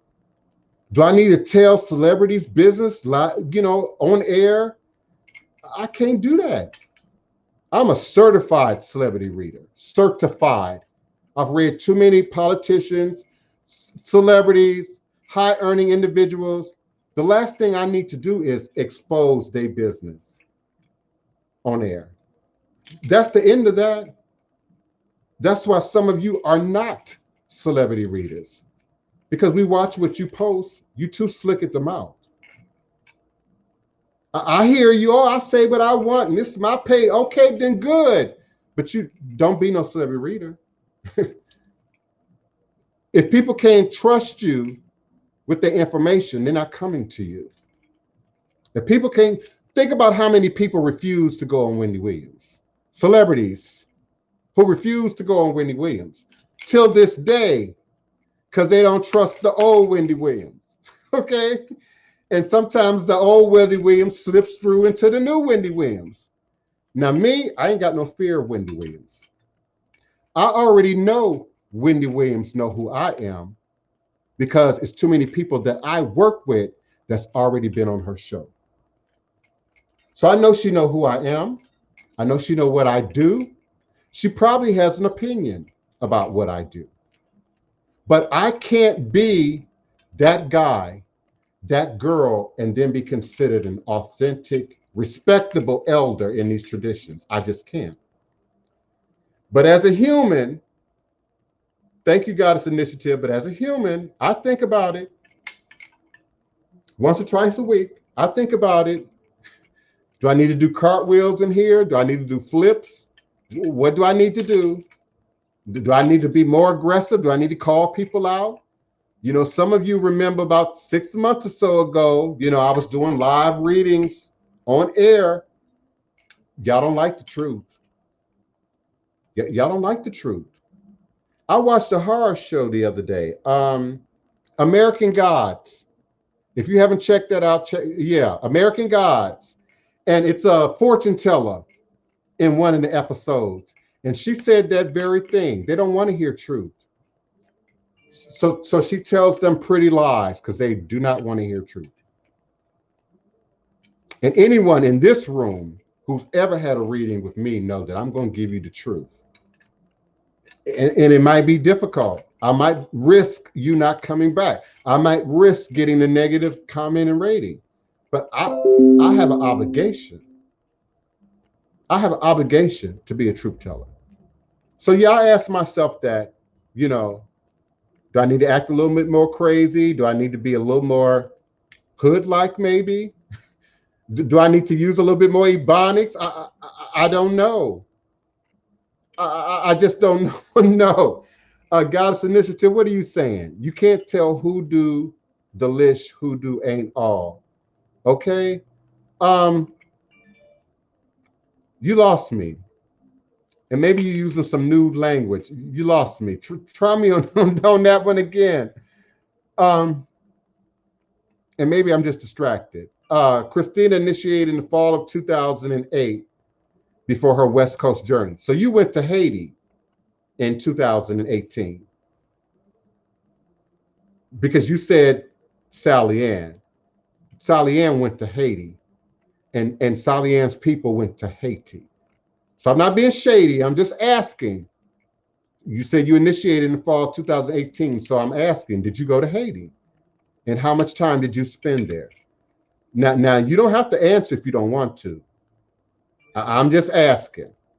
I'm just asking. Okay. Again, you know, that's that human side of me. I work extra hard not to offend people, not to hurt people's feelings, though some of you still say I'm aggressive. But I'm very diplomatic, very diplomatic. Marge Richard, you didn't have to say that. Marge Richard says, I am white as paper, and I never try to tell anyone I know the first thing about it. Is all she can say. Marge, I knew you were white. Didn't care. You've always been respectful. You don't never say nothing crazy in the group. But you didn't have to say that. But I understand what you say. I understand what you're saying. When you posted that comment, I understood right then that you understand. You know, and there are some locals who back me into the corner and ask me that a lot. Well, what do you think about this one? And what do you think about that one? And, you know, and people got to do what they got to do. You know, do your tourism, do your thing, do your botanica, do your shop. Just don't cross it over into ATR. That's all I say. Just don't pretend, you know, that it's the real deal. That's all I have to say. That's all I have to say. Lola Noble, she says she does understand about the jazz festivals. Yeah, it's a big deal. Jazz has been hijacked, gospel been hijacked, blues been hijacked. Almost anything that's ethnically, culturally from our community has been hijacked, has been appropriated. And the funny thing is, we ain't really allowed to do the same thing in reverse. I don't know not one, let me think. Yeah, I don't know not one Black Celtic practitioner. I don't know not one Black authentic Euro-centered African spirituality and religion practitioner. I know one in town locally. She's a celebrity, so I won't say too much. Says she got some Italian in her blood and whatnot, and claims to sort of represent that element of spirit practice and culture, but I've never seen it, not once. I've seen some witchy stuff. I've seen some Halloween-like stuff, but I've never seen her demonstrate that footprint authentically, not ever. And she might be doing it in the closet, like many of y'all are doing hoodoo and candle work in the closet. I don't know, but I've never seen it. I listed on social media a few days ago several. 90 seconds. I'm gonna have to go soon, y'all. I listed several deities from other cultural practices in the world. And I asked that question, why is it that hoodoo and voodoo is so popular internationally, but how come y'all not representing these other traditions? How come y'all are not representing these other gods? And particularly those of you who have ethnic cultural roots to those places in the world. But for some reason, everybody wants to ride hoodoo. Everybody wants to ride voodoo. Everyone wants to ride conjure. And again, it's an extension of white supremacy. It's an extension of entitlement. We're entitled to colonize every part of the world to our best ability for our own good, no matter who it hurts, no matter who has to disappear, no matter how many Native American ethnic groups have to be annihilated in the process. And now you have more white and Black people claiming to be Indian than the actual Indians are standing up in their own demonstration. That makes no sense to me. That makes no sense to me. 10 seconds. I'm not being shady. Think about it. That makes no sense to me. And so you white man, you Black man, you Latin man, you Hispanic man, you South American man, why aren't you representing The power is invested in your people, in your ancestors. And why is this the designated target? I'd like to say it's because voodoo is that strong. I'd like to say it's because voodoo is that powerful. But you all playing with fire. Y'all playing with fire. I get questions about putting veves. People want to tattoo veves on their body who ain't never been initiated, who don't know the first thing about the tradition. I don't understand. And I would waste too much time, energy in my life if I just dedicated it to beating that drum. Every now and then I can't help but bring it up. You all like to bring it up and we often talk about it, but I'm more invested in ensuring that this authentic demonstration lasts to the next generation, to neophyte Bokur's kids and grandkids, to you all's grandkids, to the Goddess Initiative's child and her grandkids. I'm more invested in this surviving authentically after me than I am in terms of what happens right now.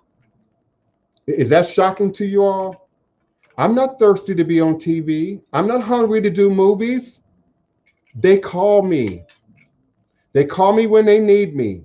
They call me when they know I can fit in there, but I'm not spending my days chasing, running after, hire me, do this project, do that project. I'm invested in this show and in my footprint socially and social media wise that keeps this alive. All that other stuff is icing on the cake. All the other stuff has been miraculous surprises and blessings that I never even counted on, that I never looked for. And that's a problem in the Western culture. We taught our kids to focus on the money, focus on the designer label, be like Mike, be like Mike. Remember that? Be like Mike. But nobody even thought about who is Mike? What's Mike's background? Where Mike come from? Who Mike's parents were, you know? And I'm sure in a more modern context, we're not doing it in today, you know. We want to be like Cardi B. We want to be like, what is it, Meg Thee Stallion. But do y'all want their background? Do y'all want their pain? Do y'all want their experience? Do y'all really listen when they tell y'all what they've gone through and how they got from point A to point B? I think okay, I got it together, my chats. I'm gonna go soon. Yeah, they see voodoo as a cash cow. Much like the Botanica. There's quite a few internet botanicas, in Instagram, Twitter, Facebook. A botanica does not equal authentic practice. Hello? A store does not suggest in any way that anybody in there, working there, or associated there is operating in authentic practice. I could be selling candles. I got enough room to do it. I could be selling candles and product and oils, and I could. I ain't got, that's time consuming. Have you ever worked retail? Have any of y'all ever worked at Walmart or Walgreens or retail?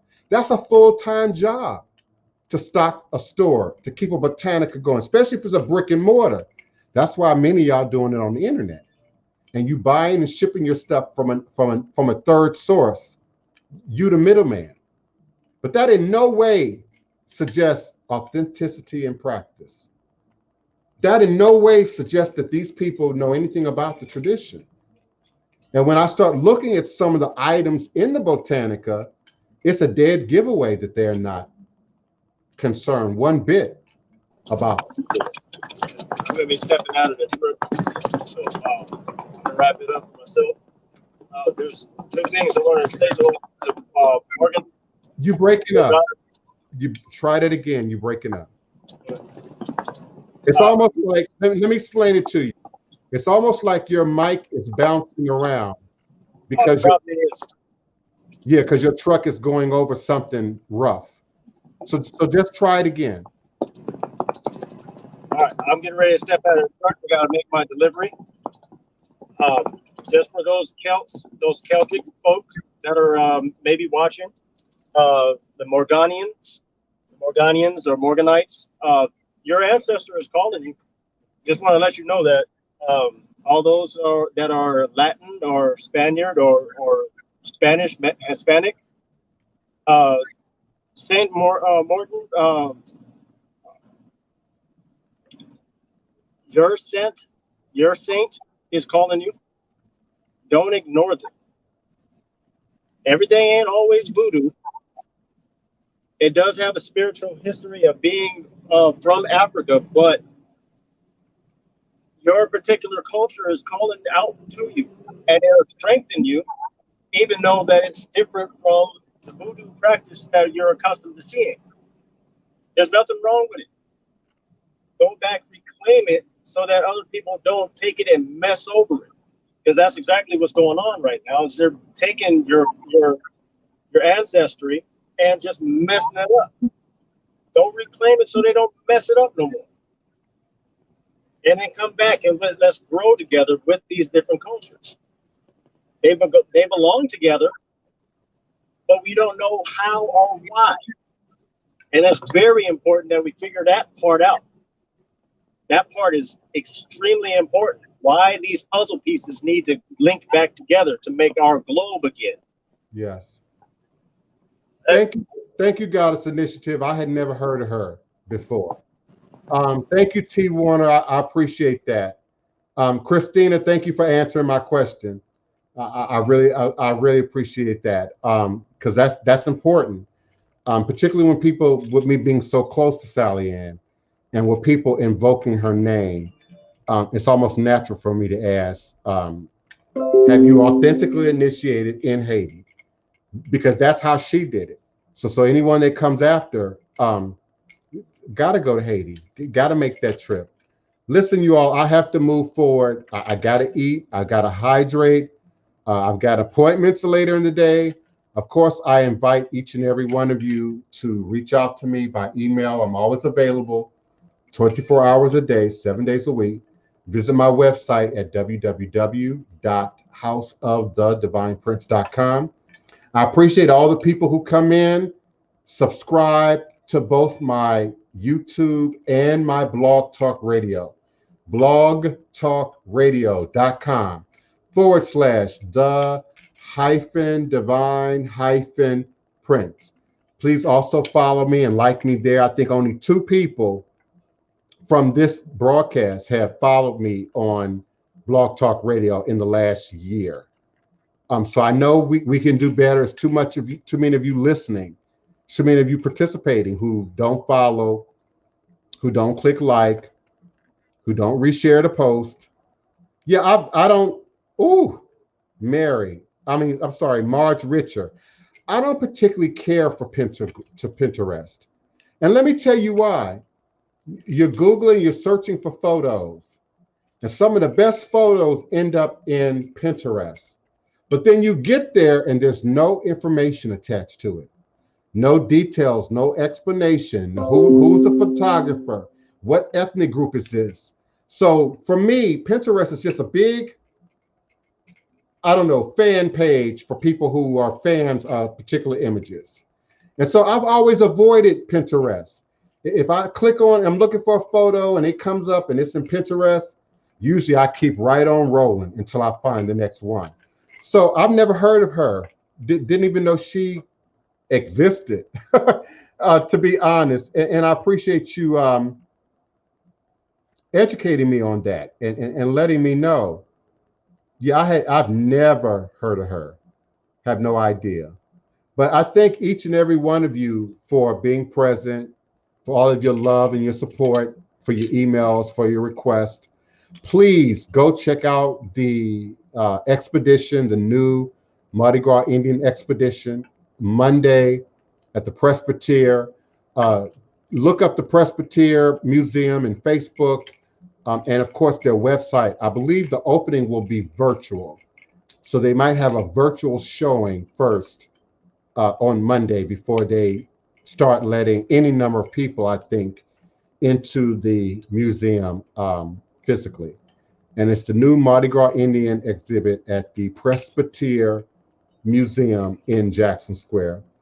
I appreciate you. I love you. I look forward to meeting you here in this sacred space again next time, remembering that all is truly and indeed a blessing if you can just see beyond the veils. Ashe, Asheo, and